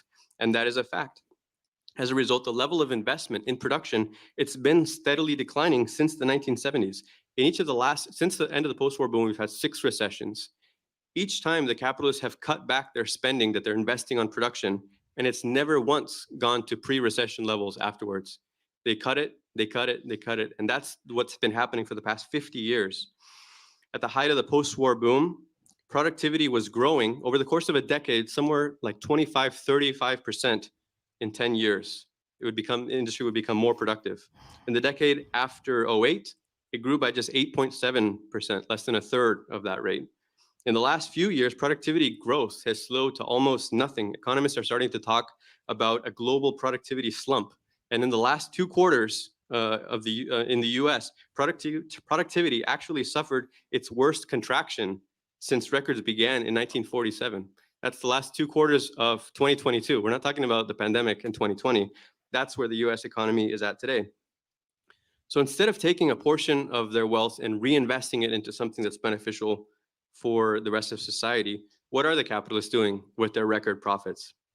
Well, for the past few decades, there's been a huge accumulation of corporate cash, hoarding, speculation. It's sitting there. It's not really being used for anything. For example, in the year 2000, They don't have to use it for corporations anything. had It's their money. $1.6 trillion in cash They're on not hand. obligated to use it for By anything. the beginning of 2020, that was up to $4 trillion. Today, 2 years later, it's gone from 4 trillion to 5.8 trillion, a mountain of cash that is just sitting in bank accounts. It's not being invested in any form. They're not There's obligated also the to rising invest trend it. of stock buybacks. You have companies that will use their revenue to purchase their own stocks in order to just drive up the cost of shares and use it as a way of enriching their shareholders.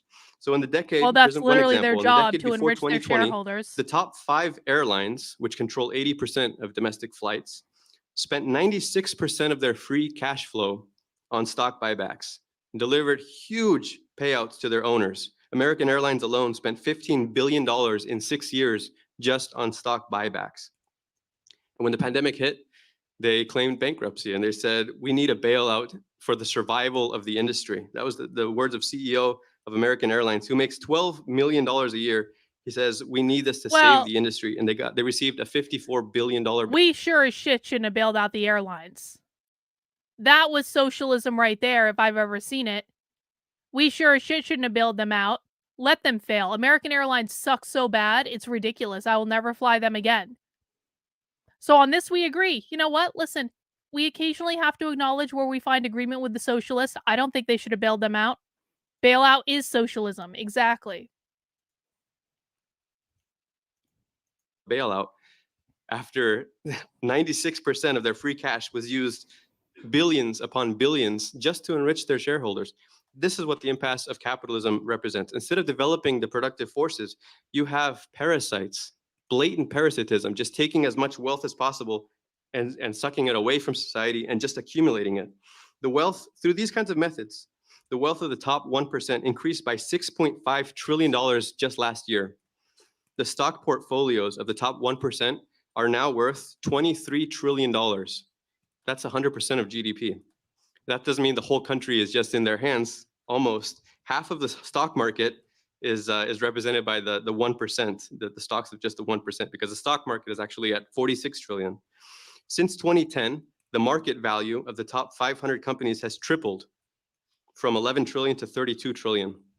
So that's the result. Has life gotten any better for the working class over the course of accumulating these mountains of wealth? Of course not. The capitalist crisis, this recurring boom slump cycle, it's a part of capitalism since the beginning of the system. Even during the boom, you had booms and slumps, even during the post-war period. But when the system enters a terminal phase of decline, that's an organic crisis of capitalism. We're talking about something broader because the booms are no longer developing life. It's no longer improving life. It's no longer perceived as a good time for the working class. And the slumps, they become increasingly catastrophic. They end up wiping out life savings, totally changing the course of lives for tens of millions of working class families. This is what we saw, for instance, in 2008, when 10 million people lost their homes and around 9 million people lost their jobs, and many of them haven't come back. During the boom, the post-war boom, the world economy was growing by 6% each year. The US economy had a huge share of that pie. Half of world GDP was represented by the United States economy. Today, we have a totally different picture. The world economy has grown by just an average of 2.4% each year from 2008 to 2020. And the US share of world GDP has declined from 1/2 to just 22%. So during the boom, frequently the US would have GDP growth each year of 6, 7, sometimes 8%. Average GDP growth between 2008 and 2020 was less than 1.3%. It's grinding to a halt. And the decline of this growth, the decline, if the US represents a shrinking share of world GDP, and the system is no longer developing and it's no longer expanding, and there's no more new markets because it's all concentrated, what this means is a consistent fall, a 50-year fall in the standard of living for the working class. At the start of the post-war era, 1/3 of the working class had union jobs in stable industries with wages that would just keep increasing. Today, 1/3 of the working class is earning $15 an hour or less. Participation in the labor force has declined steadily since the year 2000, and it's currently at its lowest level in 45 years. Manufacturing jobs have been in decline for 40 years. 1/3 of all manufacturing jobs were destroyed in the decade from 2000 to 2010. Obviously the many of the jobs that were lost in the 2008 crisis, the kinds of jobs that are coming back are a much more lower paying jobs. Real wages have been stagnant for 50 years in the US, starting in the early 70s. And what this means is that the median income for a 25-year-old worker with a high school diploma is $10,000 less than what it was for a worker in the same situation during the post-war boom. And I think our generation is aware of that. I think what you're seeing is a response to that fact, which has a direct bearing on the way, it feeds into every other aspect of living standards. Even before the onset of this highest inflation in 40 years, which the ruling class has no way to control. Everything they're trying to do to bring it under control is only creating more chaos and pushing the US economy and the world economy back into the brink of another catastrophic recession. Even before that, 112 million people struggled to cover healthcare costs. And now, the cost of living is making everything impossible. Half of the American workforce does not earn enough to rent a 1-bedroom apartment. A full-time minimum worker in this country can't afford to rent any apartment anywhere in the country, statistically speaking. Rents have risen 20% just since the start of 2020. In New York, they've risen 35%. Some cities, it's even worse. And it's not just the inflation in general that we're seeing. This is also the result of capitalist speculation. At a time when there's less available housing for sale or for rent than any time in the last 30 years, 1 in 5 houses sold in this country are being bought by investors who don't even move into them. The investors bought 1/3 of all homes for sale in Atlanta last year. tens of thousands of units, just like that, the housing prices climbed by 14% I don't actually almost disagree with him overnight. that this is a That's what problem. the capitalist housing market offers. And we've seen similar I situations don't disagree in with other that. major cities. Since the 2008 crisis, a lot of those homes that were foreclosed were bought up by private equity investors. And so you have now massive corporate landlords controlling huge portions of the housing market. Of course, this means we have a simpler task for the logistics of a planned economy, because you simply nationalize those huge corporate landlords and you can have the beginning to boost off a democratic socialist housing plan, a voluntary plan of socialist housing. So these are some of the factors that are fueling this deep-seated discontent. It's putting society on a collision course with capitalism. When we talk about the necessity of revolution, the historical justification for a revolution, these are the kinds of factors. It's the fact that capitalism is holding back the productive forces and it's making life impossible for the working class. You have decade after decade of decline. If a revolutionary situation is like the earthquake, the culmination of this pressure that builds between tectonic plates, Let me take this super chat from Kyle. Kyle, thank you for the super chat. My issue with socialism is that it is slavery. And plus, we are under a fascist government. I mean, I wouldn't say that our current government is fascist. I think I disagree with you there. But where I will wholeheartedly agree is that socialism is slavery. They want to rule you. If you don't do what they want, you don't eat. So our system is imperfect, right? It absolutely is. But probably preferable to slavery. I'm just saying. these are all the factors that are they're exerting more and more pressure along this fault line. And it's not just this general gradual thing that happens. It's the experience of living through shocks, living through great events that wake people up. The experience of growing up during the 2008 crisis and its aftermath has completely shaped the outlook of what has become the largest generation, by the way, in US history. The millennial generation, it's the largest in US history. It's the largest within the working class.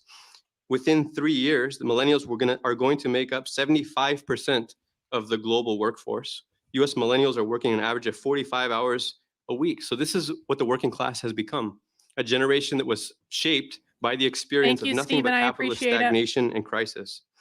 Along with Gen Z, millennials are the most racially diverse generation in US history, the most conscious of questions of inequality and oppression. They're the most educated generation in US history, as we've discussed. And yet millennial households, their incomes are 11% lower than Gen X and 14% lower. If I crowdfunded to go to Marxist school, would you guys support me in going to Marxist school the next time they have a Marxist school? I think that would be a really fun activity and definitely not at all dangerous for me. Than baby boomer households. So it's also the most class conscious generation of the working class since any time, at least since World War II. Most millennials identify as working class. They reject the middle class label because it's meaningless. We are the working class. Isn't that interesting? Because of all of these factors that have fueled that radicalization of this layer, which is now the majority of the working class, the US is headed for revolution because all of those factors are a response to the impasse of capitalism. They're not going away. They're going to intensify. It's not going to calm down and get better. It's going to go in the other direction. Hang on. I got a super chat from Catherine Scully, who's been a member of the channel for 29 months. Holy shit, Catherine, you've been around for a while. I agree with the housing issue. Housing where I live is insanely expensive. It needs to be rethought. It's the same in New Hampshire. The housing market in New Hampshire right now sucks so bad. There are so many people who want to move here, but they get priced out like immediately, and there's not even any new apartments being built because of all the red tape involved in it. So yeah, on the housing issue, 100% on board with that. But I also think that the answer to that is probably less government and not more.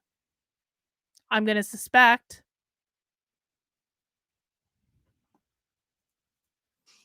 And it's the fact that capitalism has outlived its usefulness to humanity. There is no reversing that fact. There is no turning back that wheel. It's usually not a normal thing for human beings to question the structure of their civilization. To question the mode of production. Most people go about their lives without giving a second thought to whether capitalism is the only thing, the best thing that's out there, or whether there's the possibility of some alternative, some way that we could organize human activity in a fundamentally different way. But because of the impasse of capitalism, this decline is starting to wake people up. There are now actually tens of millions of people who are thinking about precisely the impasse of capitalism. It takes time for something like that to normally register in the conscious thinking of tens of millions of people. And people don't just wake up and say, with a full-fledged Marxist perspective of what's happening in history and say, well, I feel like lately the productive forces have been held back and that we need a new mode of production and it's probably time for a revolution. What it actually looks like is these polls, recent polls that say 85% of Americans believe the country is on the wrong track. 87%, that's 9 in 10, say they're dissatisfied with the way things are going. 71% of Americans feel angry about the state of the country. 82% of Americans feel that wealthy people in large corporations. Oh God, I so agree with this. Why don't we just default on the debt and get it over with? Because it's absolutely Trump was right when he said we were absolutely going to default on the debt. That's absolutely going to happen at some point. Like, why are we even dicking around? I agree, Sandy. Excellent point. Thank you for the super chat, Andre. I don't think he understands ROI, dividends, long-term stocks, as in sell only at retirement, never mind early retirement, never mind short-term stocks, 6,000 in 1 minute, even after capital gains tax of 24%. It's good as capitalism. I would tend to agree with you there. Thank you for the super chat. And Kyle says, when I talk about fascist, it is the government-private entanglement. I don't agree with that, Kyle. I'm sorry. I don't think we live in a fascist. I mean, you can identify onesie and twosies here and there. Okay, fine. But I don't think in a big picture view, we are living in a fascist government. I just don't agree. We're allowed to disagree, my friend, but I do appreciate the super chat and I appreciate the conversation. Oh, Stephen B says, it is true that it is government, not capitalism, that is the problem. Read Basic Economics by Thomas Sowell right after you finish Actively Unwoke. I actually have. That's in a pile over there. I have Basic Economics sitting on my floor with my piles of books as we speak. So I do agree that it is a great read, Stephen. Thank you. Too much power and influence in today's economy. When you have these kinds of moods intensifying, that's the kind of fuel that can give rise to a revolutionary situation. And you have the rise of a generation that's been shaped by precisely the kinds of historic conditions that give rise to a revolutionary outlook. You have this, not just the class consciousness, not just the discontent that ends up reaching a boiling point. It's this iron will to do something about it, because what are you going to do with this life? If you're faced with these kinds of prospects, what are you going to do with this life?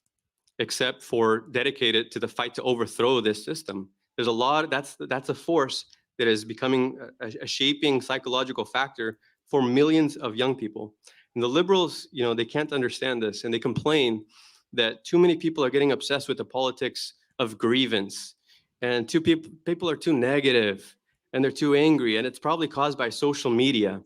Actually, that's the fact. This anger in society is actually the explanation for the rise of polarization, for the rise of Trumpism, this phenomenon we'll discuss more tomorrow, but this collapse of the liberal center ground in politics, as a comrade said today, this growing hatred of the establishment, the suspicion toward all media and other institutions.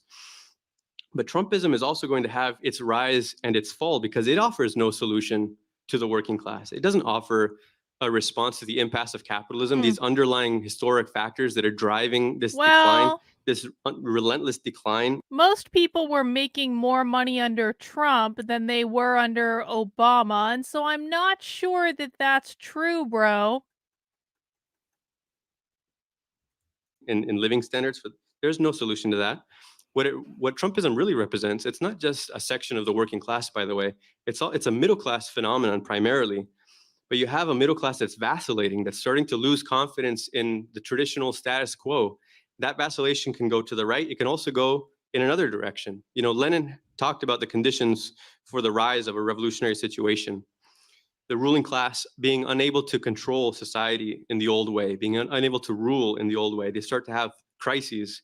They start to split. They start to have disagreements with different wings about how to proceed, how to move forward, crisis of institutions, crisis of confidence. We absolutely see that in a a total collapse of the legitimacy of the Supreme Court today. You're going to see that with every single institution. It's already underway, shattering illusions that bourgeois democracy has any real meaning for the working class. But the middle class vacillation is a part of a revolutionary situation. You have this polarization, and ultimately it ends up bringing the middle class to a position, the petty bourgeoisie, the people who have some stake in the system, but they're being crushed, they're being ruined, to say, capitalism doesn't really offer me the security that I need. It doesn't offer me a future. If there's another force moving forward, the other condition is you need the working class to be ready to move, to have that discontent fueling, not just building up and accumulating, but igniting and being in a place where millions of working people are ready to take matters into their own hands. As we've seen since 2019, in country after country, that point has been reached, over and over again. Of course, the final condition that this famous Lenin's 4 conditions for a revolutionary situation is that you have to have a revolutionary leadership present that can connect with that in that moment where the upsurge is actually ignited, that can connect with it, put forward a program for revolution, for what it actually means to transfer power from the capitalists to the working class. So we see that, conditions determine consciousness. This is a basic idea. Another super chat. Thank you very much. His problem is laziness to wake up pre-market 4 a.m. when the stock market spikes up, 7 a.m. and another spike, 9:30 a.m. when the market opens, 11 to 12 lunch spike, 4 p.m. market close spike, and after hours spikes until 8 p.m. I would tend to agree with you on that, actually. I think that's a really astute observation. Thank you again for the super chat. I appreciate it.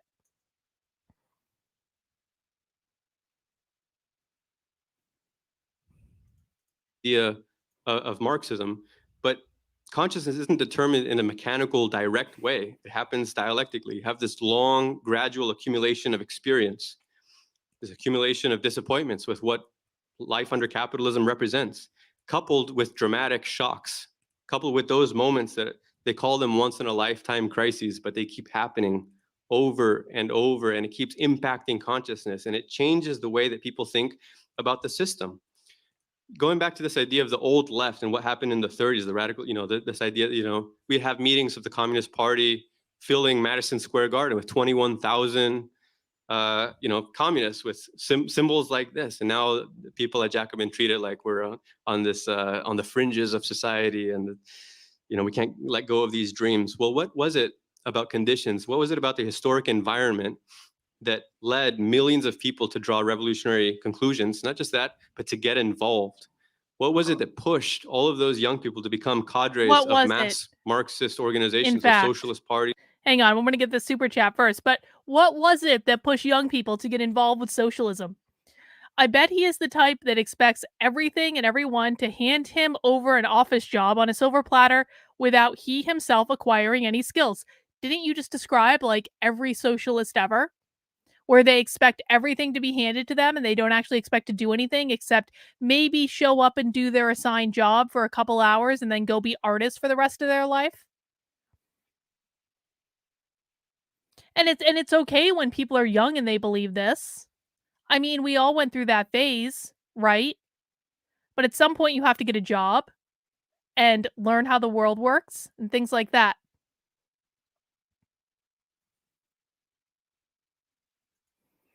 Hang on. Something's going on in the chat. William, do not speak to my mods like this, please. I appreciate the compliment you're giving me, bro. I really do.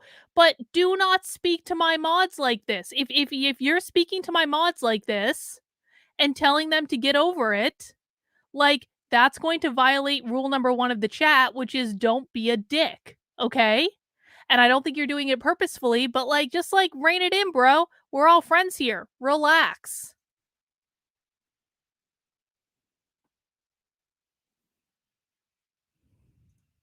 These communist parties, to the point where they were a major factor in US politics. It wasn't, maybe the mass revolutionary party that could have taken power at the moment, but they were a major factor. What was it that pushed them? It's precisely experiences like the Great Depression, like world wars. These kinds of, and I mean, we don't have to search very far for the kinds of experiences that are radicalizing the young generation, the 2008 crisis and what it meant to grow up in the aftermath of that. And now you have the 2020, and you have this period that we've entered. We can only imagine what events are going to be added to this list. And I think the point is we actually live in a period where we're going to have even greater crises on the horizon than anything like the Great Depression, even greater than the world wars. I mean, if you look at the rising tensions between US and China and what this conflict between the two greatest imperialist powers on the face of the planet represents, that's 40% of the world economy represented by two countries. And they're, in a typical imperialist fashion, muscling their way to domination of greater and greater parts of the world. Now, there's no question, the US imperialism dominates the world economy still, but it doesn't dominate it like it used to 20 years ago. It's going through a relative William, decline cut in the its shit, domination. buddy. Come on. Problem is, Just while relax. the US share of world GDP has fallen from 50% to 22%, China's share has increased from 1% to 15%. So it's no longer a situation where you have one imperialist power and a certain stability comes from the fact that that's the one world policeman. It's no longer so stable. It's a new alignment of what's happening in the balance of forces in the world power. China is the world's #1 lender with more outstanding loans than the IMF, the That's the World Banks, problem. all OECD creditor governments combined. It has the world's largest navy. It has double the number of active troops as the United States. Now, so far, U.S. imperialism has refused to even call a no-fly zone in Ukraine. They don't want to send boots on the ground. They're not in a position, I mean, this relative decline in the strength of U.S. imperialism is a historical fact. Everyone's keeping up with what's going on in France, right? Let me see. Who's stupid? Luis. Everyone's keeping up with what's going on in France, right? France, and now I think, what is the other place it's happening in? Someone was texting me today. Let me look real quick at my Twitter so I can tell you where. I want to say like the Netherlands, the Dutch. Let me just see. Because what's going on in France is crazy. Like France basically looks like the Purge. Oh, Belgium. Belgium is the other country it's happening in. There's like all sorts of fires and like, general upheaval and stuff like that. It's crazy. Definitely go look at some videos coming out of France because it will blow your mind. Coming soon to a United States, summer of love near you.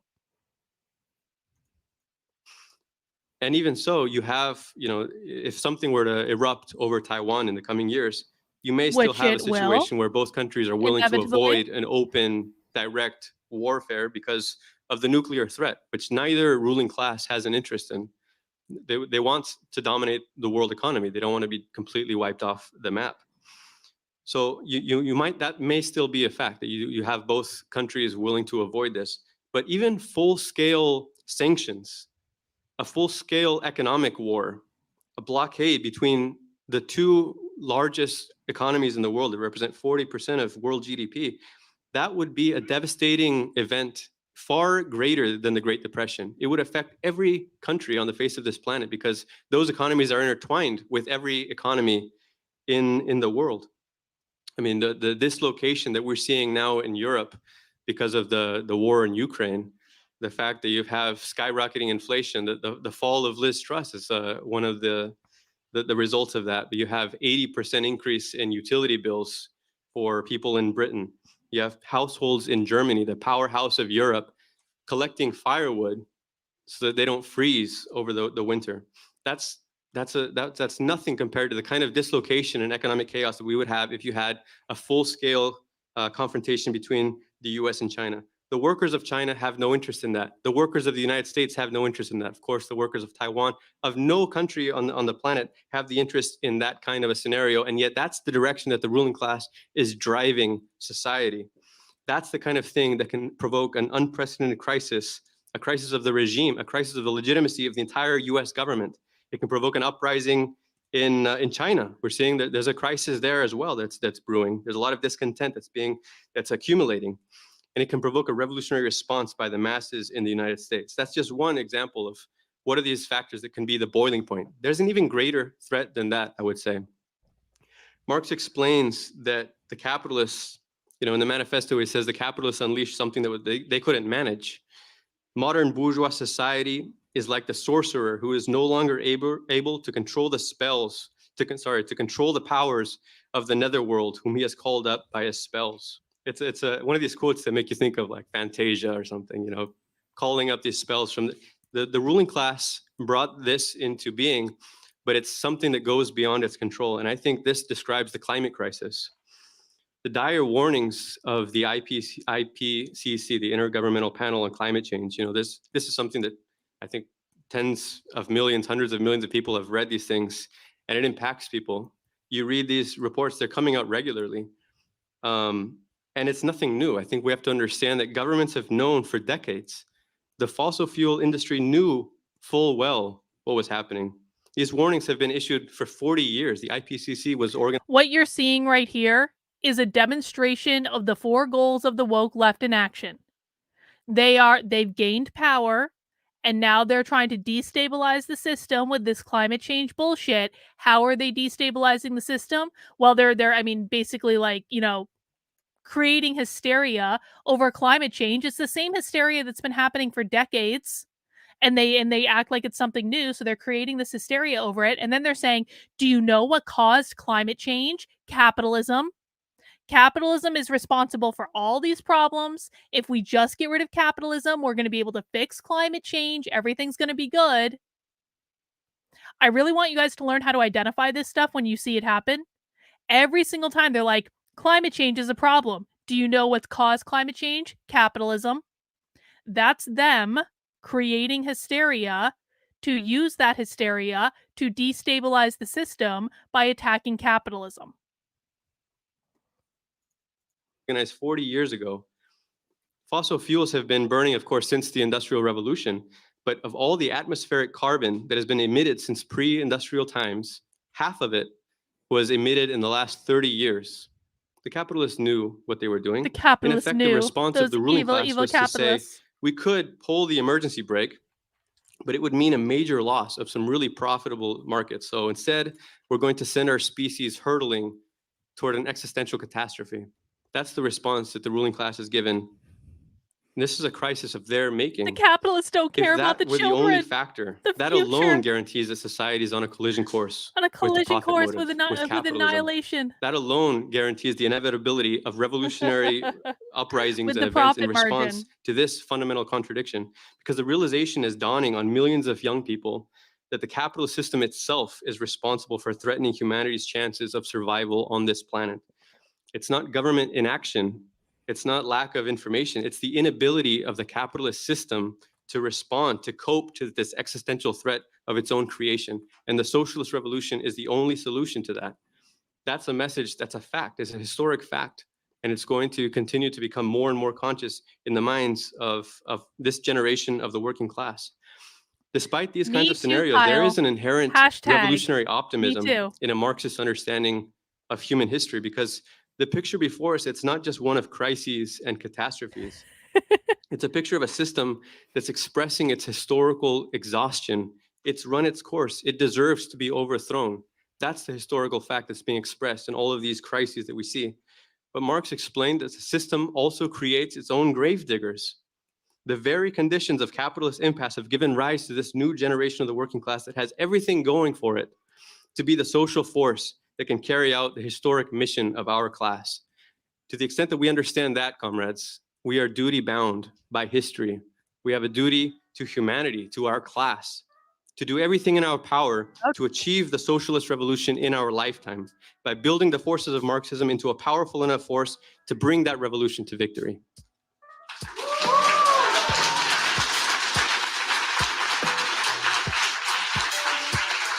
All right, guys. Well, that is the end of our first video, but I did promise that we might watch one more because I find this channel interesting. What I liked about that video is, okay, it was batshit insane, but it wasn't the usual word salad that we usually find on Socialism Saturday, was it? It was relatively easy to understand. It was easy to interact with. I didn't have to translate, like, here's what they mean from this complex word salad into, like, bourgeois, proletariat bullshit, all this stuff. So I think we should watch another one. How do you guys feel about that?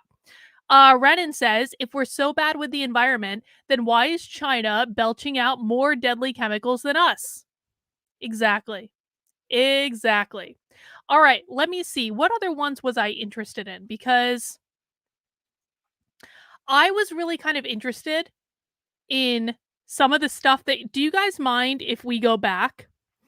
And what I want to watch, excuse me, what I want to watch, well, we can do one of two things. Okay, I'm going to put a poll in the chat. I want to watch a stream from 2 years ago. Which stream should we watch? The first option is this one down here, Socialism versus the Lesser of Two Evils. And this was a stream that was done like a week and a half prior to the 2020 election. So basically, this Socialism versus the Lesser of Two Evils stream was socialists discussing whether or not they should vote for Joe Biden. Okay? So we can watch a stream from right before the 2020 election or right after the 2020 election. And the other option I have is, hang on, and Beth, I'm going to get your super chat in a second. I do appreciate it. So the other option is this stream right here, Election 2020 and the Fight for the Socialist Revolution, which was done a couple weeks after the 2020 election. So those are our choices. A couple weeks before the 2020 election or a couple weeks after the 2020 election. I am putting the poll in the chat. There we go. And while you guys are answering that poll, I'm going to take Beth's super chat. Beth, I do appreciate it. It's amazing how all the climate gurus are still flying their private jets and living on oceanfront in spite of rising waters. I find the oceanfront property to be especially illuminating. Like, hasn't the price of oceanfront property just gone up and up and up, even though we're obviously living in a world that is on the verge of catastrophic, tidal waves and those sorts of things? I could have sworn we were going to die in an ice age a few decades ago. Well, they do keep trying to convince us of that, don't they? I agree with you, Beth. Thank you. All right. Let's see. It does seem a little close, but it does seem like the consensus would be that we need to watch after to see how they reacted after.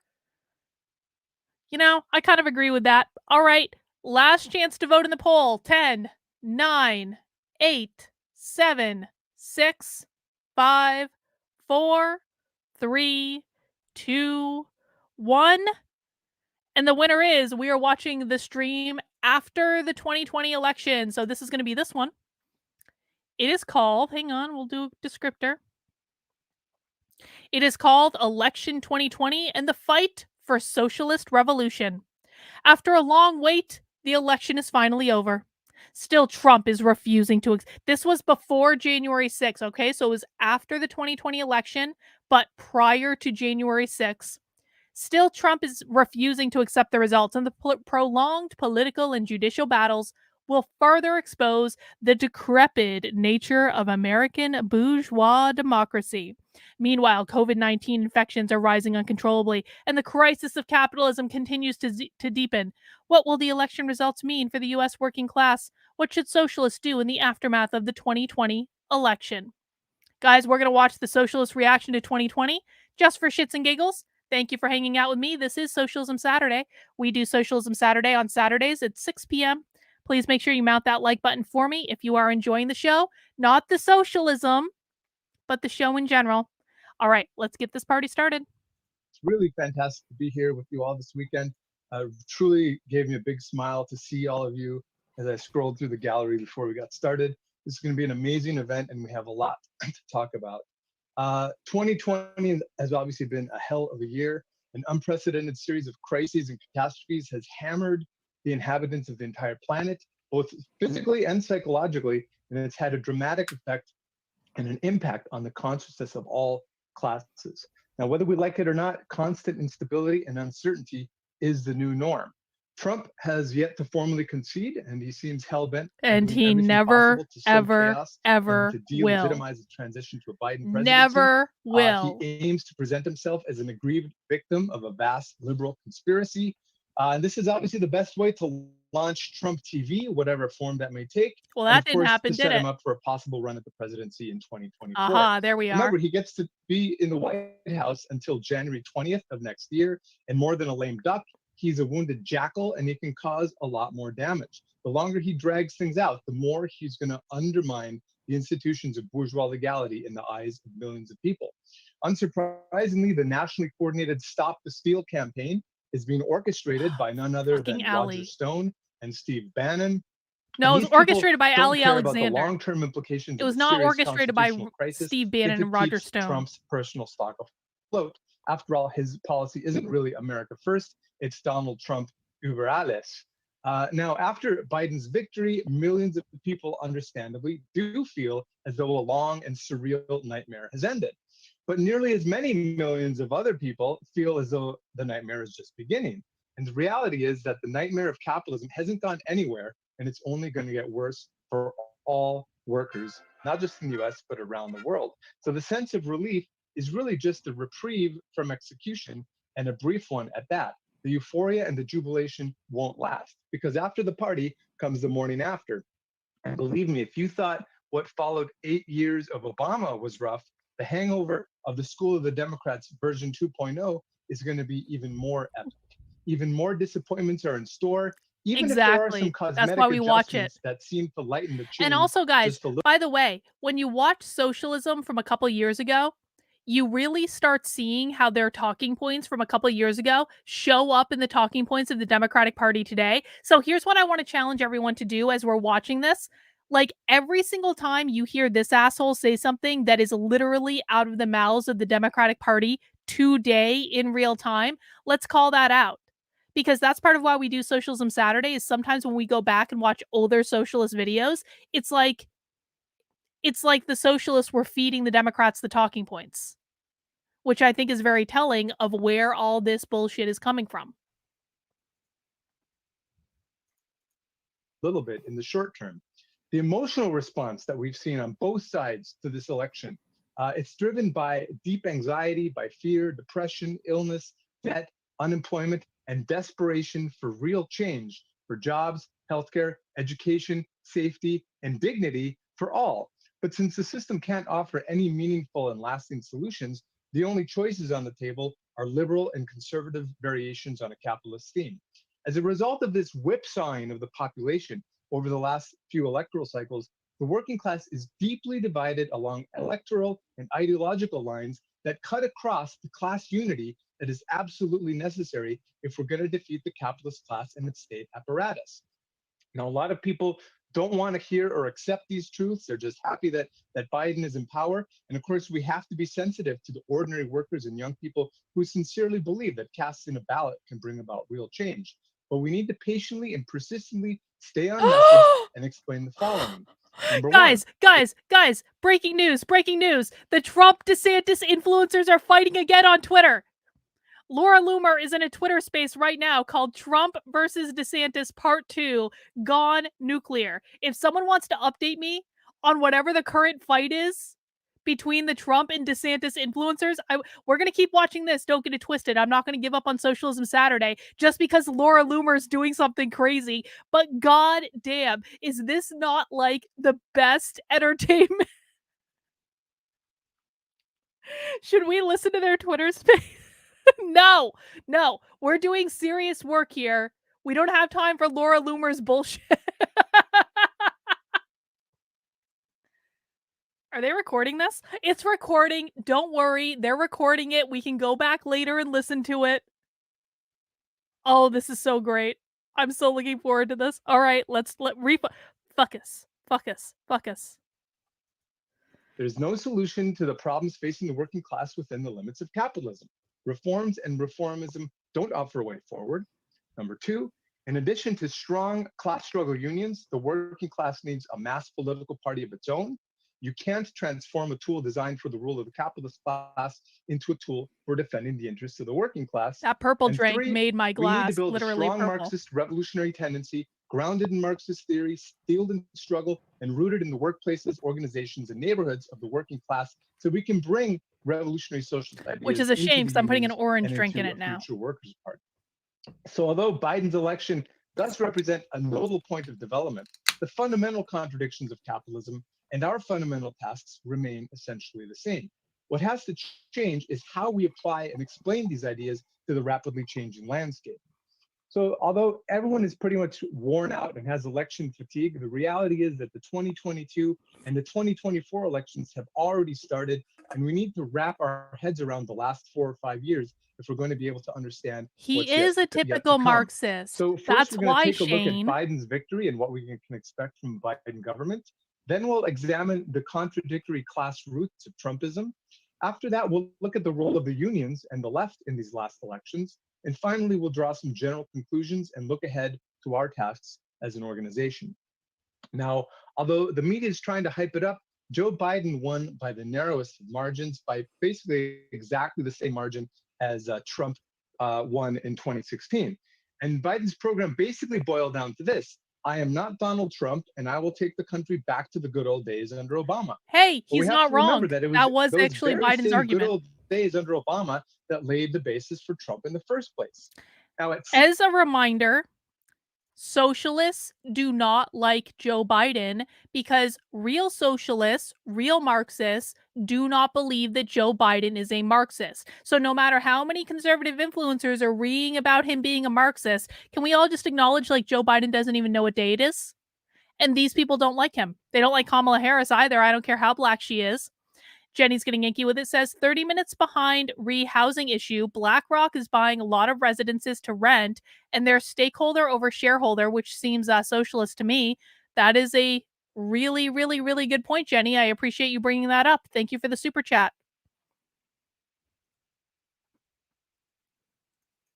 66% or so turnout was the highest since the elections of 1900. Both candidates brought loads of new and lapsed voters out of the woodwork. Roughly 78 million came out for Biden, and nearly 73 million voted for Trump. That's the highest ever turnout for a sitting president. But this still means that roughly 75 to 80 million eligible voters didn't bother voting at all, or they voted for a candidate to the left or the right of the mainstream parties. And of course, millions of other people weren't allowed to vote at all in the first place. Now, the main motivation behind this big turnout was anger, hatred, fear, and panic, not true inspiration.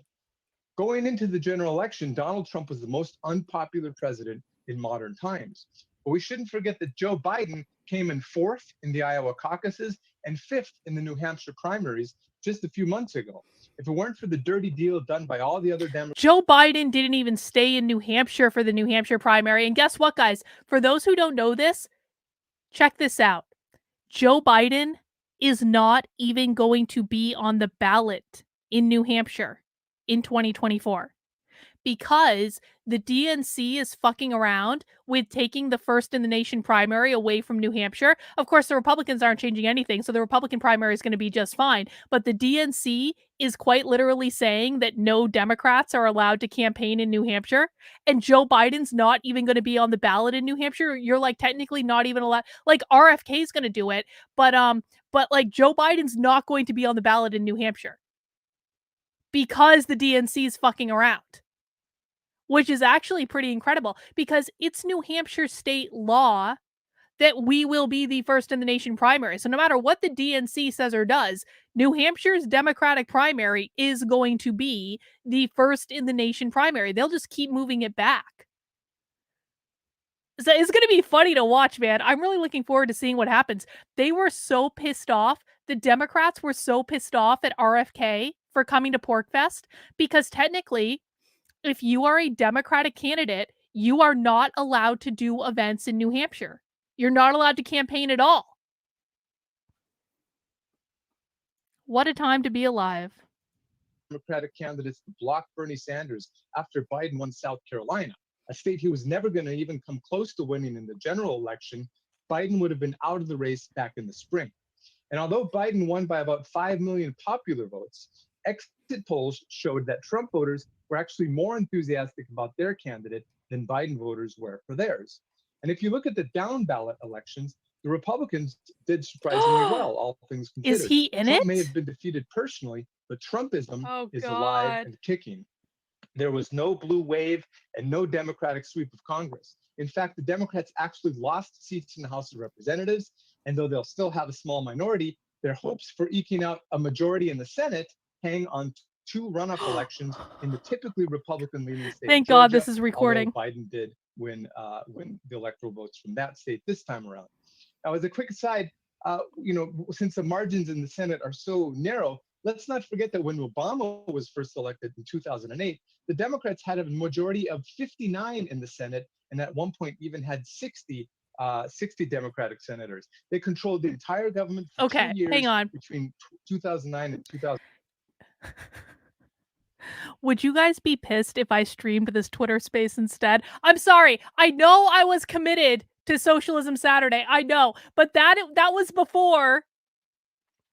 That was before Laura Loomer started fighting with Ron DeSantis's press secretary under his Twitter sock account.